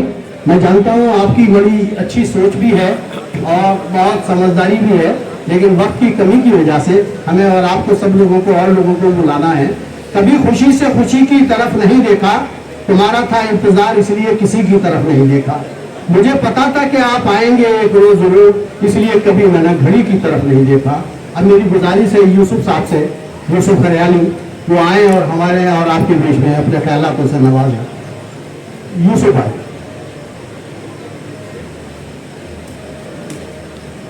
अस्सलाम वालेकुम, रेस्पेक्टेड सदर साहब और डॉक्टर माजिद साहब, कलीम साहब और मेरे सारे भाइयों बहनों। मैं एक इंडिपेंडेंट कैंडिडेट था 3 दिन पहले। मैं किसी पैनल से नहीं जुड़ा हुआ था। अल्लाह का शुक्र ये है कि सभी पैनल से मुझे ऑफर मिला ज़्यादातर से, और उन्होंने कहा आप तुम्हें ज्वाइन कर लीजिए। मैंने बहुत सोचा समझा। फराज साहब का मेरा बहुत पुराना साथ है, मैं उनकी बहुत ही ज़्यादा रिस्पेक्ट करता हूँ और हमेशा जब भी इस्लामिक सेंटर में जाता हूँ ज़्यादातर मुलाकात करता हूँ। तो सबसे बड़ी बात इस इस्लामिक सेंटर में मुझे जो नज़र आई कि बिल्डिंग बनाना बहुत मुश्किल काम है, उससे ज़्यादा मुश्किल है मेंटेन करना।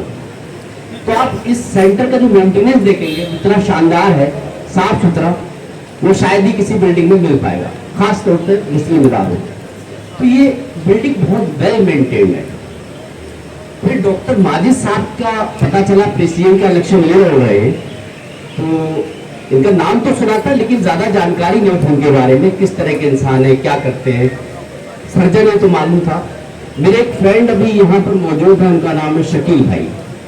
उनसे हम लोगों की बातचीत हो रही थी तो उन्होंने बताया कि कुछ साल पहले मैं एक पेशेंट को लेकर, मेरा भाई कोई था, उनका भाई कैंसर से, उससे काफ़ी दिनों से बीमारी जूझ रहा था वो, तो उनको किसी ने बताया कि आप डॉक्टर माजिद साहब से मिल लीजिए और वो एक अच्छे सर्जन है।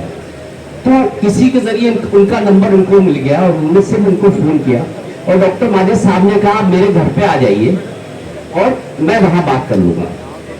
तो वो साहब अपने भाई को लेकर घर पर गए। तो उन्होंने कहा भाई हम लोगों के पास पैसे ज़्यादा है नहीं, गरीब लोग हैं, इतने पैसे भी नहीं है कि हम लगा पाए, और कैंसर के इलाज आपको पता कितना महंगा होता है। बहुत काफ़ी दिनों से परेशान थे। डॉक्टर साहब ने कहा कोई ऐसी घबराने की बात नहीं है, जो भी आपको आपके पास अरेंजमेंट है वो आप कल हॉस्पिटल लेकर आ जाइए और मैं इसका पूरा फ्री इलाज कराऊंगा। तो मेरे ख्याल में इतना अच्छा इंसानियत के लिए जो काम कर रहा है मैं भी एक इंसानियत के लिए काम करता हूँ, एनजीओ में काम करता हूँ, तो मेरी जो एक इतने इंसानियत के लिए काम कर रहा है, फिर पता चला ये तो एक मैंने एग्जाम्पल दिए से हजारों मरीजों को इन्होंने इलाज कराया। जो डॉक्टर फ्री इलाज कर रहा है, इससे बड़ा काम तो मुझे नहीं लगता कुछ हो सकता है भाई। तो इतना बेहतरीन इंसान, तो मैंने कहा भाई अगर डॉक्टर माजिद का साथ नहीं दिया तो मैं नाइंसाफी करूंगा। तो मैंने ये फैसला किया कि डॉक्टर माजिद साहब के साथ ही मिलकर मैं इलेक्शन लड़ूंगा। तो मैंने 3 दिन पहले डॉक्टर माजिद साहब की टीम को ज्वाइन किया है और इंशाल्लाह इनके साथ रहेंगे, कोशिश करेंगे कि किसी तरह से भी। और दूसरा एक पॉइंट में से और बताना चाह रहा हूँ सभा भाई, थोड़ा सा बस 1 मिनट दे दीजिए। जो मैंने कैलकुलेशन की हार जीत की, जब अभी इलेक्शन हुआ था तो सिराज साहब को लगभग 52% वोट मिला था। चलिए 54 या 53 जो भी इस लगभग मिला था, 47 से 50 के बीच में नहीं मिल पाया था। तो मैंने सोचा जो अब 60 कैंडिडेट लगभग हैं, तो अगर 52% उस वक्त मिला था तो वोटर कम भी हो गए, वो 50% तो अभी भी रह गया। तो बाकी जो वोट 50% बचा वो 6 में डिवाइड हो रहे हैं। अगर एवरेज निकाले तो 8 और 10 से ज्यादा का नहीं है। हो सकता है कोई 15% ले जाए, 20% ले जाए, लेकिन सिराज साहब का वोट 50% इंशाल्लाह पक्का है। तो इनकी जीत तो इंशाल्लाह पक्की है। शुक्रिया, अस्सलाम वालेकुम। हमारे बीच कुछ ऐसे लोग बैठे हुए हैं जिनका मेरे दिल में ही नहीं, मेरे दिल और जिगर के अंदर उनका बड़ा एहतराम है। वो हमारे सरपरस्त हैं, इलाके की जान हैं। उसमें असगर भाई भी यहाँ मौजूद हैं और डॉक्टर ज़ियाउद्दीन भी साहब यहाँ मौजूद हैं। गुलफाम भाई भी मुझे दिखे हैं, वो बड़ी दूर से आते हैं। ये उनकी मोहब्बत है सिराज साहब के लिए, वो लोग तमाम आते हैं। और बहुत सारे ऐसे लोग हैं, मैं उनका अगर नाम लूँगा तो बड़ा वक्त लगेगा। अब मेरी गुजारिश है कि मैं नूर बन के सारे जहां पे फैल जाऊंगा, मैं नूर बन के सारे जहां पे फैल जाऊंगा, तुम आफ्ताब में कीड़े निकालते रहना। मेरी गुजारिश है सरताज भाई से कि वो आए और हमारे और आपके बीच में अपने ख्यालातों का इजहार करें। सरताज भाई, मौजा भाई भी मुझे नजर आ रहे हैं। मैं मौजा भाई का भी शुक्रिया अदा करता हूँ कि वो हमारे बीच में मौजूद है। मौजा भाई भी यहाँ है, बहुत बहुत शुक्रिया। आइए सरताज भाई।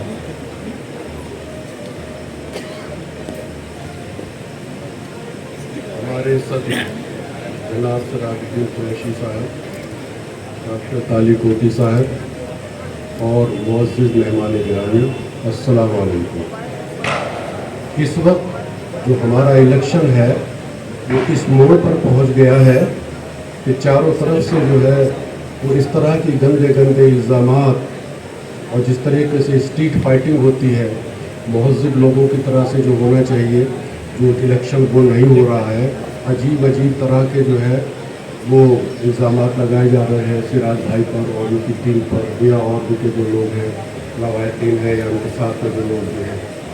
सिराज भाई हमारी कौम का सरमाया है।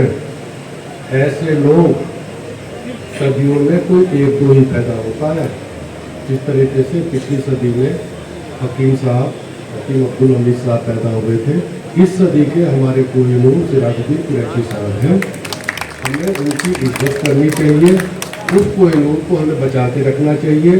जो लोग गलत इल्ज़ाम लगाते हैं कि उन्होंने जो है फाइनेंशियल बंगलिंग की, गबन किया या जो कुछ भी किया, इदारे पर कब्जा करना चाहते हैं, तो लोगों को ये सोचकर ये शर्म आनी चाहिए कि आप एक ऐसे मुखलिस इंसान के ऊपर इस तरह के इल्ज़ाम लगा रहे हैं जिसने अपनी पूरी ज़िंदगी, अपनी पर्सनल लाइफ, अपनी फैमिली लाइफ, अपनी इतनी बड़ा बिजनेस एम्पायर, सब कुछ इस कौम के खातिर, इस इदारे के खातिर कुर्बान कर दिया।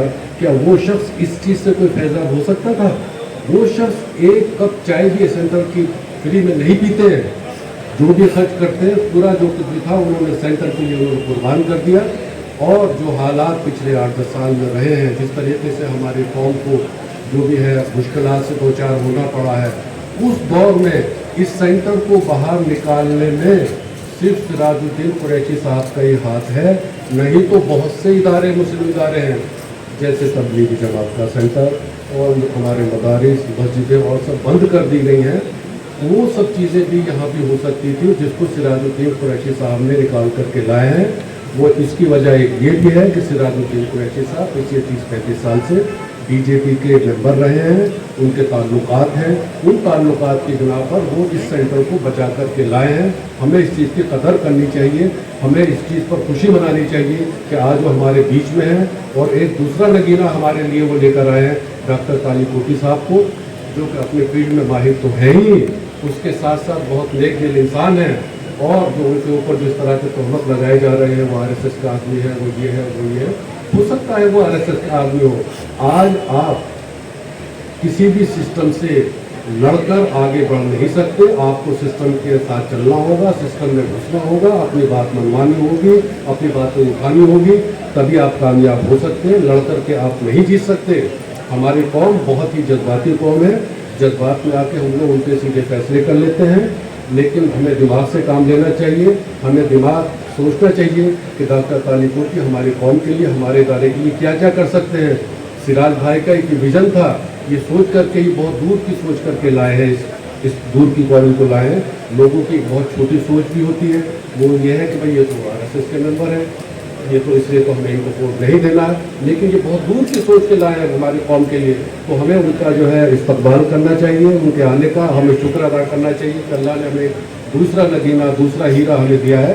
और हमें हर तरह से उनकी जो है वोट देना करना चाहिए, सपोर्ट करना चाहिए। और सिराज भाई की पूरी पैनल को हम लोग सब मिल करके जिताएँ। और जिस तरीके से सिराज भाई पिछले 20 साल से 25 साल से खिदमत करते आए हैं, और वो BOT में रह करके उनकी सरपरस्ती के साथ में हमारे इदारे का जो है वो आगे चल के बढ़ावा होना चाहिए। बस मैं ये कहना चाहता हूँ। सलाम अलैकुम। मेरे अमीर दोस्तों, सरताज भाई ने अपनी बड़ी अच्छी बात रखी, अपने ख्यालातों का इजहार किया। लेकिन मैं एक बात आपको बता दूं कि हमारे और आपके बीच में जितने भी लोग हैं, आप उनका किरदार देखिए, उनकी सोच देखिए, उनकी समझ देखिए, उनकी ये सोचिए कि वो किस तरीके से इलेक्शन के अंदर आए। कुछ लोग तो ऐसे हैं जो 15 साल के बाद में लोधी रोड का फासला देख रहे हैं, लोधी रोड के अंदर आए हैं। आप तमाम लोग AGM में जाते हैं, फंक्शन में जाते हैं, ईद मिलन में जाते हैं, दिवाली मिलन में जाते हैं। क्या कभी आपने उन लोगों को इस्लामिक कल्चर सेंटर के अंदर देखा है? अगर देखा है तो आप बता दीजिए। आप में से कोई आदमी ऐसा है जिसका किसी के बच्चे का एडमिशन DPS में उन्होंने कराया हो? आप में से कोई आदमी ऐसा है जिस बच्चे को CNRC के अंदर जो बेगुनाह लोग, मैं कसूरवार लोगों की बात नहीं करता, जो बेगुनाह लोग जेलों के अंदर बंद हैं, उनकी वकालत करी हो? हमें तो बड़ी खुशी होती है ये सोच के कि इतने बड़े वकील हैं, अल्लाह उन्हें इससे भी बड़ा वकील बनाए। तो आज अंबानी के यहाँ शादी में थे, कल अडानी के यहाँ शादी में होंगे, परसों किसी और के यहाँ होंगे। हमें इस बात से कोई एतराज नहीं, बड़ी खुशी की बात है। लेकिन वो मिल्लत के आदमी हैं, मिल्लत के लिए भी काम होना चाहिए। आप मुझे बताइए, कभी 3 तलाक के ऊपर उन्होंने बात करी हो, कभी किसी और मसले पर बात करी हो? लेकिन मैं उन सब बातों में नहीं जाना चाहता। मैं सिर्फ ये बतलाना चाहता हूँ कि आज आपका क्या मकसद है कि आप 72 और 73 साल की उम्र के अंदर इस्लामिक कल्चर सेंटर के अंदर फिर अपनी आजमाइश करने के लिए आए हुए हैं। पर कोई तो ये कह रहा है, मुझे नहीं पता ये बात सच है या गलत है, कोई कह रहा था पठानों का चैनल वो है, क्या कहते हैं, पैनल है, कोई कुछ कह रहा है, जबकि वो भी तो हमारे भाई हैं, हम भी पठान हैं यार। इसमें क्या बात है? अगर कोई ऐसी बात है, किसी कौम के नाम से कोई पैनल की पहचान नहीं होनी चाहिए, ये सरासर गलत है, 101% गलत है। हम तमाम लोग भाई हैं और हमें ये सोचना चाहिए कि हम इस्लामिक कल्चर सेंटर के मेंबर हैं, ना कि हम पठान हैं, ना हम सैयद हैं, ना हम शेख हैं, बल्कि हम तमाम लोग आपस के अंदर भाई हैं। और इस्लामिक कल्चर सेंटर का इलेक्शन है, ना तो ये डॉक्टर साहब का इलेक्शन है, ना ये सिराजुद्दीन कुरैशी का इलेक्शन है, ना ये किसी और का इलेक्शन है। ये आपका और हमारा इलेक्शन, सिर्फ हमें सेंटर को बचाने के लिए काम करना है। और मुझे उम्मीद है कि जब जब इसके ऊपर कोई बुरा वक्त आया है, जब जब इसके हालात को ऐसा हुआ है, आपने हमेशा इसका साथ दिया है और बड़ी जिम्मेदारी निभाई है। इसलिए आने वाली 11 अगस्त को भी आपकी जिम्मेदारियां और बढ़ जाती हैं। आप तमाम लोगों से मेरी गुजारिश है कि आप तमाम लोग खुदा के वास्ते, अल्लाह के वास्ते, आप तमाम अपने साथियों को समझाइए और बताइए। हमारे खिलाफ एक मुहिम चलाई जा रही है, कुछ फर्जी उन्होंने चैनल बना रखे हैं जिसके ऊपर मुख्तलिफ बातें गलत गलत कही जा रही हैं। लेकिन ये सिराज साहब की देन है, सिराज साहब की मोहब्बत है कि वो किसी से कुछ नहीं कहते। हम उनसे कहते हैं कि हमें इसका जवाब देने दीजिए, बोले नहीं कोई बात नहीं है। एक शख्स और रहता था यहाँ पर, आपने देखा होगा पिछले कई महीनों से किस कदर बदतमीजी करता है, किस कदर गालियाँ लिखता है, किस कदर बुरा भला कहता है। लेकिन यही सिराजुद्दीन कुरैशी है, इसने कभी ये नहीं कहा कि भाई इसके घर जाके से पूछ लो कि मेरी खता क्या है, मैंने इसका क्या बिगाड़ा है। इसलिए मेरी आप तमाम लोगों से गुजारिश है कि आप ऐसे आदमी का साथ दीजिए जो यकीनन अपने आप में एक बहुत अच्छा इंसान है, बहुत अच्छी सोच का मालिक है, लोगों का दर्द को महसूस करता है, सेंटर के लिए काम किया है। आज भी वो चलते फिरते उस सेंटर की दीवारों को ऐसे करके पहुंचते हैं और उसमें देखते हैं कि इसके अंदर भूल तो नहीं है। हमें पिछले 20 सालों से बता दूं, हमने 2004 से इलेक्शन लड़ाया सिराज साहब का। आज तक सिराज साहब से यहाँ अगर चाय भी पी है तो उन्होंने अपने पैसे से पिलाई है, उन्होंने सेंटर से नहीं पिलाई है। सेंटर को हमेशा से बहुत अच्छी खूबियों से कहा है। अब मेरी गुजारिश है मेरे दोस्तों, जो सुख में साथ दे वो रिश्ते होते हैं और जो दुख में साथ दे वो फरिश्ते होते हैं। इसलिए मेरी आप तमाम लोगों से गुजारिश है कि आप तमाम लोग एक जिम्मेदारी के साथ, एक मोहब्बत के साथ, एक खुलूस के साथ, एक प्यार के साथ आप तमाम लोग उस सेंटर का साथ दीजिए जिस सेंटर के प्रेसिडेंट का इलेक्शन डॉक्टर साहब लड़ रहे हैं। अब मेरी गुजारिश है आरिफ हुसैन साहब से कि वो आए और 2 मिनट में अपनी बात को खत्म करें। अस्सलाम वालेकुम। मैं सिर्फ एक ही मिनट लूँगा। डाइस मेरे साइड में जो डाइस पर बैठे हुए लोगों और रेस्पेक्टेड मेंबरान India Islamic culture centre, Siraj भाई ने जो टीम बनाई है सबने बता दिया सिराज भाई ने क्या किया क्या नहीं किया।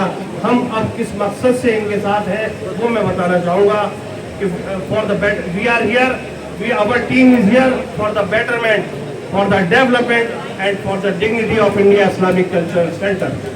All the respected members are requested to kindly cast your vote in favor of Mr. Sirajuddin Qureshi's panel. The president ballot number is 4, vice president ballot number is 5, and member of board of trustees ballot number is 7, 9, 13, 14, 19, 28, and 35.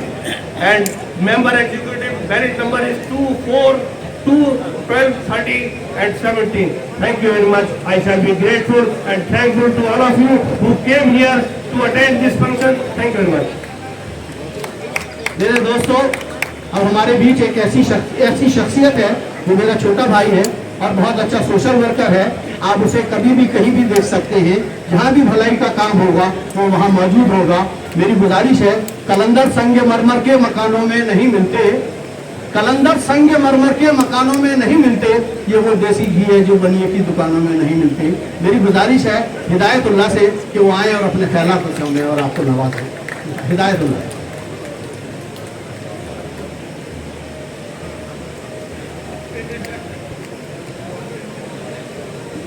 अस्सलाम वालेकुम जनाब, हमारे सदर जनाब सिराजुद्दीन कुरैशी साहब, जिनके panel की आज यहाँ ये महफिल है। वक्त का मेरे पास लिमिटेशन नहीं दिया है मेरे बड़े भाई सबर भाई ने, तो मैं आपसे एक बात अर्ज कर दूँ। कहा जाता है ओखला मुसलमानों का, खास करके पढ़ी लिखी आबादी का सबसे बड़ा इलाका है।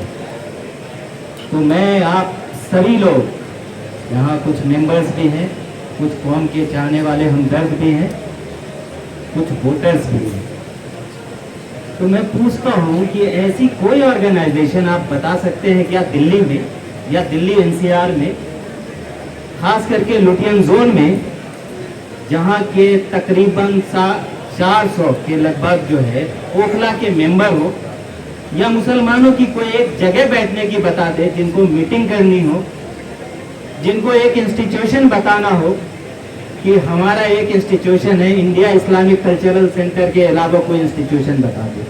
वहाँ पे इंडिया इंटरनेशनल सेंटर है, वहाँ पे इंडिया हैबिटेट सेंटर है, कंस्टिट्यूशन क्लब है, लेकिन उनको वहाँ मेंबरशिप उन्हीं लोगों को मिलती है जो लोग ब्यूरोक्रेट्स हैं, जो लोग पॉलिटिशियंस हैं, खास करके मेंबर ऑफ पार्लियामेंट हैं या मिनिस्टर्स हैं।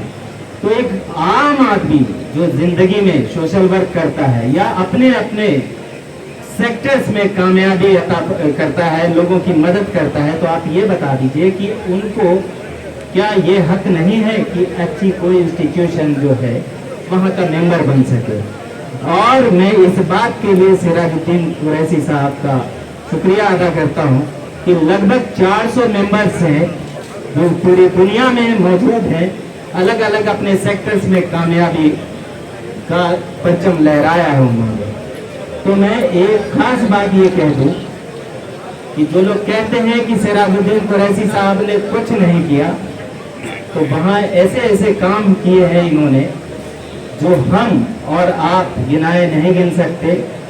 वहाँ से एजुकेशन का माहौल बना, वहाँ से अलग अलग तंजीमों ने अपने काम किए। जो पहला एम्स एंड ऑब्जेक्टिव है, या कहते हैं कि कोई भी इंस्टीट्यूशन जब एस्टेब्लिश होता है तो उसको कहा जाता है कि उसके एम्स एंड ऑब्जेक्टिव बनते हैं। तो जाहिर सी बात है, इस तंजीम को अगर 20 साल इन्होंने बचा के रखा, मुसलमानों की हर एक तंजीम की आवाज को दबा के रख दिया गया, कुचल दिया गया, और अगर इस तंजीम को बचा के रखा है तो वो सिराजुद्दीन कुरैशी साहब हैं, जिन्होंने इस तंजीम को, मुसलमानों की आवाज को, या यूं कहिए कि सरमाया है जिसको सजो के रखा। तो मैं आप एक और बात कहनी थी सिराजुद्दीन कुरैशी साहब को, कि उनका शुक्रिया अदा करता हूं मैं इस मन से कि उन्होंने अपने पैनल में रखा। मैं एक छोटी सी बात कह के बात खत्म करूंगा। मैंने 14 तारीख को, बताना अहम है, शायद ये मौका ना मिले, बहुत सारे, मैं कांग्रेसी ख्याल का हूँ, कांग्रेसी हूँ, बहुत सारे लोगों ने मुझसे सवाल किया कि यार तुम्हें तो इस पैनल में नहीं होना चाहिए थे, तुम्हें सलमान खुर्शीद साहब के पैनल में होना चाहिए। मैंने कहा कि मैं सलमान खुर्शीद साहब के ही पैनल का हिस्सा था। मैंने 14 तारीख को अपनी नॉमिनेशन फाइल करी और 15 तारीख को पता चला कि सलमान खुर्शीद साहब जब नॉमिनेशन फाइल कर रहे हैं तो मैंने उनको फोन किया। मैंने कहा साहब आप भी कैंडिडेट हैं? तो कहा नहीं, कुछ लोग घर आ रहे हैं, तुम भी वहां आ जाओ। मैं उनके घर गया, फिर उनका इरादा बना कि वो एक कैंडिडेट होंगे, मैं उनके नॉमिनेशन में शामिल था। फिर मैंने पूछा, क्योंकि मैंने अपना नॉमिनेशन 2 पोजीशन के लिए किया था, एक बोर्ड ऑफ ट्रस्टी के लिए, एक एग्जीक्यूटिव कमेटी के लिए। मैंने पूछा, जब नॉमिनेशन विथड्रॉ करने का दिन था, मैंने पूछा आज आखिरी तारीख है, मुझे एक विथड्रॉ करना होगा, क्या करूं? तो उन्होंने कहा तुम क्या चाहते हो? मैंने कहा बोर्ड ऑफ ट्रस्टी चाहता हूं। फिर उन्होंने कहा बोर्ड ऑफ ट्रस्टी में बहुत कंपटीशन है, तुम एग्जीक्यूटिव का कंटिन्यू करो। फिर मैंने कहा आपके साथ लड़ना है मुझे? उन्होंने कहा आप, तुम मेरे हिस्सा हो, ये पूछने की तो बात होनी ही नहीं चाहिए। ये बात हो गई खत्म, मैंने विथड्रॉ कर लिया बीओटी का अपना कैंडिडेचर। फिर 15 दिन उनके ऑफिस में उनका कैंपेन करता रहा, अपने लोगों के साथ उनके फोन पे बात कराता रहा। फिर 16वें दिन जब प्रेस कॉन्फ्रेंस उन्होंने किया अपने कमेटी का, तो मुझसे कहा कि मैं तुम्हें कोऑप्ट कर लूंगा, तुम इलेक्शन मत लड़ो। मैंने कहा क्यों? मैंने कहा क्यों? तो उन्होंने कहा कि देखो यहाँ बहुत सारे लोग पैकेज में आ रहे हैं, कुछ अबरार साहब के यहाँ से टूट के आ रहे हैं, कुछ सिराज साहब के यहाँ टूट के आ रहे हैं, और मैं पैकेज को, पार्टी को तोड़ने की कोशिश कर रहा हूँ। मैंने कहा साहब ये काम तो आप अपने विरोधियों के बारे में कहते थे कि ये काम आरएसएस करती है तोड़ने का, ये काम आप क्यों कर रहे हैं? कहा यार ये बात मत करो तुम। मैंने कहा मैं 15 दिन से कैंडिडेट हूं, मैं कैसे बैठ जाऊं? उन्होंने कहा तुम इतनी बड़ी कुर्बानी दोगे इंस्टीट्यूशन को बचाने के लिए और तुम्हारा इतना तरक्की हो जाएगा। मैंने कहा जनाब आप बिल्कुल ठीक बात कह रहे हैं, लेकिन ये कुर्बानी अगर आप प्रेसिडेंट के कैंडिडेचर के लिए मांगते तो मैं देता, आप वाइस प्रेसिडेंट के लिए मांगते तो मैं देता, आप बीओटी के लिए आपने कहा 7 लोगों के लिए मैंने दी, अब 4 एग्जीक्यूटिव है आप कह रहे हैं कुर्बानी देने के लिए, तो मैं कुर्बानी दूं किसके लिए? और वो भी वो लोग जो इस कैपेसिटी, या तो मेरे से बेहतर कैंडिडेचर हो या फिर मेरे से अच्छे सोशल वर्कर हो। अगर सिर्फ इसलिए आपकी उम्मीद ये है कि दूसरे की पार्टी तोड़ के आप अपना घर बसा लेंगे, तो मैं समझता हूं कि ये तरीका आपको प्रेसिडेंट बनने का अच्छा नहीं कहता। इन्हीं बातों के साथ मैं अपनी बात खत्म करता हूं। आप हमारे पैनल को जिताइए। बहुत शुक्रिया। अस्सलाम वालेकुम। शुक्रिया भाई, बहुत बहुत। जुल्म के साए में जुबान खोलेगा कौन? अगर हम चुप रहे तो आपके बोलेगा कौन? अब हमारे और आपके बीच में बहुत कम लोग हैं, बल्कि 2 ही लोग हैं। अब मेरी गुजारिश है मोहम्मद सलमान वारिस से, जिसको बहुत सीनियर मोस्ट लॉयर भी हैं, बहुत अच्छी सोशल वर्क भी हैं, और इनके वालिद को आप तमाम लोग जानते होंगे, जिन्हें हम और आप नसीम वारिस के नाम से जानते हैं, और लरिस रोड पे रहते हैं, मेरे घर के आसपास ही है इनका भी, और बहुत अच्छी सोच के मालिक है, और बहुत कम वक्त के अंदर अपनी बात को हमारे और आपके बीच। शुक्रिया भाई। अस्सलाम वालेकुम हाज़रीन। मैं सबसे पहले सिराज साहब का शुक्रिया अदा करना चाहूँगा कि उन्होंने अपने पैनल को मुझे रखा। एक छोटी सी बात, मैं अर्ज करूंगा, आज से कुछ दिनों पहले तक, इलेक्शन से पहले तक, सिराज साहब से मेरा इंटरेक्शन बहुत लिमिटेड था। वो फैमिली को जानते थे, मेरे फादर को जानते थे, बहुत अच्छा था। लेकिन ये उनका विजन था और जो टीम उन्होंने आज खड़ी करी है उसका एसेंस यही है। चाहे डॉक्टर माजिद ताली भुट्टी हो, चाहे हिदायतुल्लाह भाई हो, या और समर हो, और या मैं हूँ, जो यंग टैलेंट को उन्होंने परखा है। हम लोगों का वाकई में उन्होंने इंटरव्यू लिया और हम लोगों को ये अपॉर्चुनिटी दी, ये प्लेटफॉर्म दिया। मैं ये इसलिए नहीं कह रहा कि मैं सिराज साहब की तारीफ करना चाहता हूँ, लेकिन मैं ये इसलिए कह रहा हूँ कि आज से 20 साल पहले भी उन्होंने इसी तरह की एक एक्सरसाइज की थी उन लोगों के साथ जो आज उनके ऊपर उंगलियां उठा रहे हैं और जो ये कह रहे हैं कि साहब उन्होंने किया। वो उन्हीं के साथ थे, उनको वही प्लेटफॉर्म मिला था और उसके बावजूद आज जितने भी पैनल हैं उसमें जो कोर है वो सब वही लोग हैं जिनको इसी तरह सिराज साहब ने एक प्लेटफॉर्म दिया और उनको इनकरेज करा।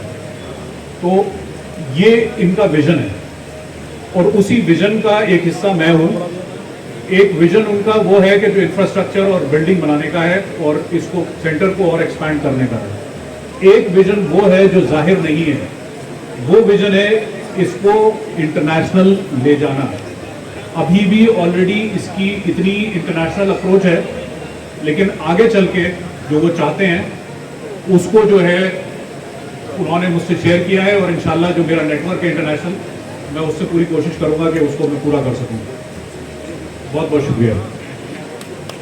मेरी दरख्वास्त है एक ऐसे शख्स से जो खुद कम आया है और हम लोगों की उसमें मेहनत बहुत रही है, उसको तैयार करने में, उसे खड़ा करने में, उसको समझाने में। उसका नाम हम और आप समर कुरैशी के नाम से जानते हैं। वो सिराज साहब का बेटा है और हम तमाम लोगों का भतीजा है। बहुत अच्छा लड़का है, बहुत अच्छी सोच है और सबसे कम उम्र का है पूरे उसमें और सारे पैनलों में भी। इसलिए आप तमाम लोगों से मेरी गुजारिश है कि आप खुसूसी तौर के ऊपर इसका जरूर ख्याल रखें। समर कुरैशी।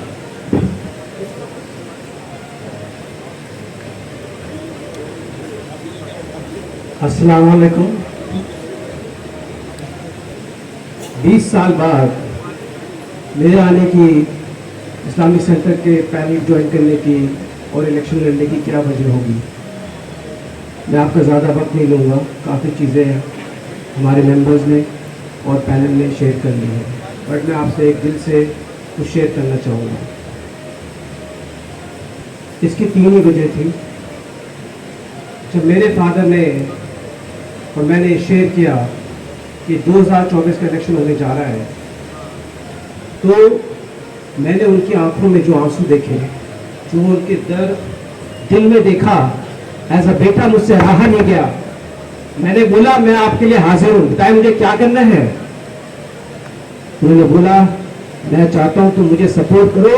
उसको जो 20 साल से लोग मुझे सपोर्ट करे थे उन्होंने मुझे डिच कर दिया, मुझे धोखा दिया।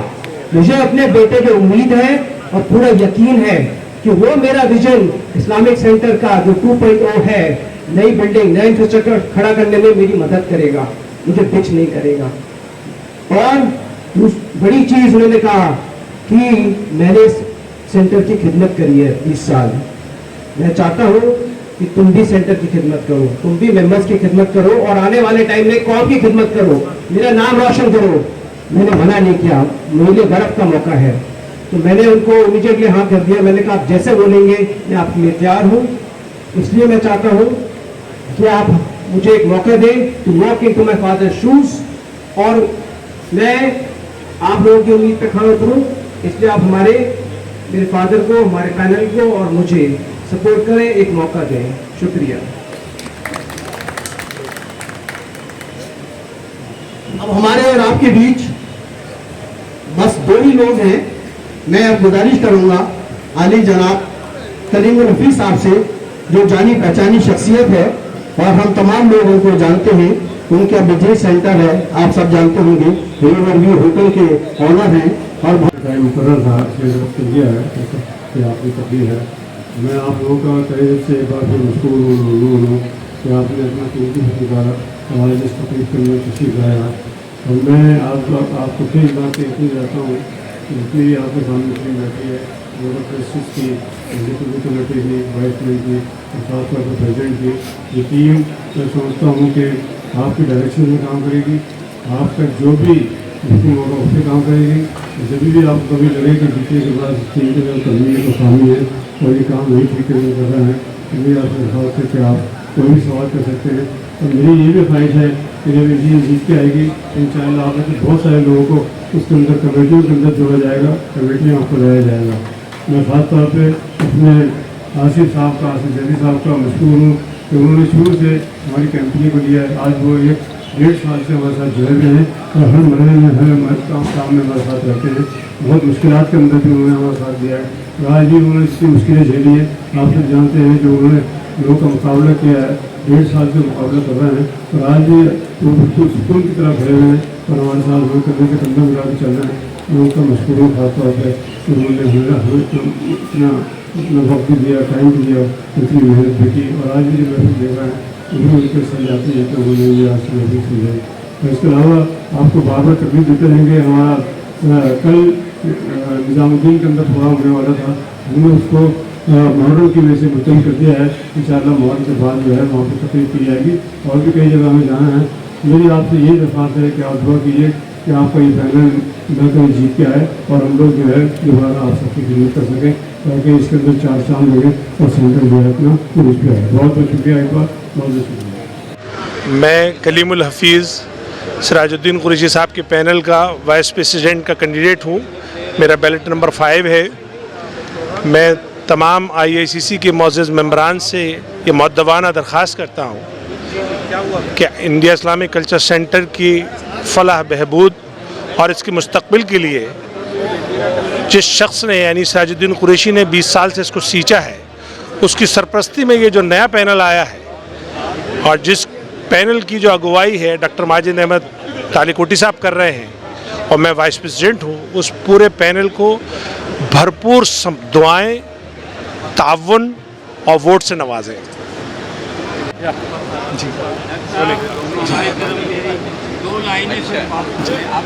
अस्सलाम वालेकुम।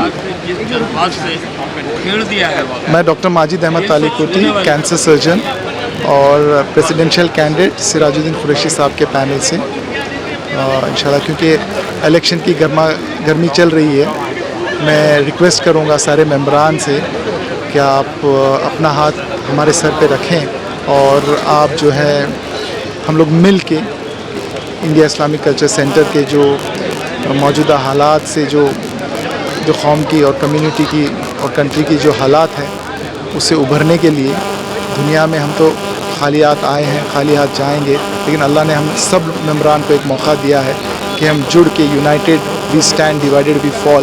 मैं रिक्वेस्ट करूँगा कि हम लोग मिल के इंशाल्लाह आप लोग अपना कीमती वोट भी मुझे दें और मेरी टीम को दें और उसके साथ साथ आप, क्योंकि मेंबरान एक दूसरे को हम जानते भी हैं, तो दूसरों को भी आप सजेस्ट करें ताकि हम लोग पूरी एनर्जी से और बहुत अच्छे ताकत से हम लोग आएँ और आके जो अल्लाह ताला हमें खिदमत का मौका देगा और उसमें हम यूनाइटेड रह के एक सोसाइटी को, कम्युनिटी को एक आइडेंटिटी दें, सिक्योरिटी दें, इक्वालिटी दें और पीस एटमॉस्फेयर हम बनाएं और इंटरफेथ डायलॉग करें, यूथ एम्पावरमेंट करें, वुमेन एम्पावरमेंट करें। जो मेंबरान के जो सेंटर के अंदर जो थोड़े बहुत ये रह गए हैं उनको भी हम डेवलप करें, इम्प्रोवाइज़ करें और मेंबरान के लिए जो एकजुट होके हम लोग कैसे उनका बिज़नेस बढ़े, कैसे वो अच्छे अच्छे प्रोफेशनल्स जो भी वो काम करते हैं उसको हम कैसे इंटरनेशनल लेवल पर ले जाएं और कैसे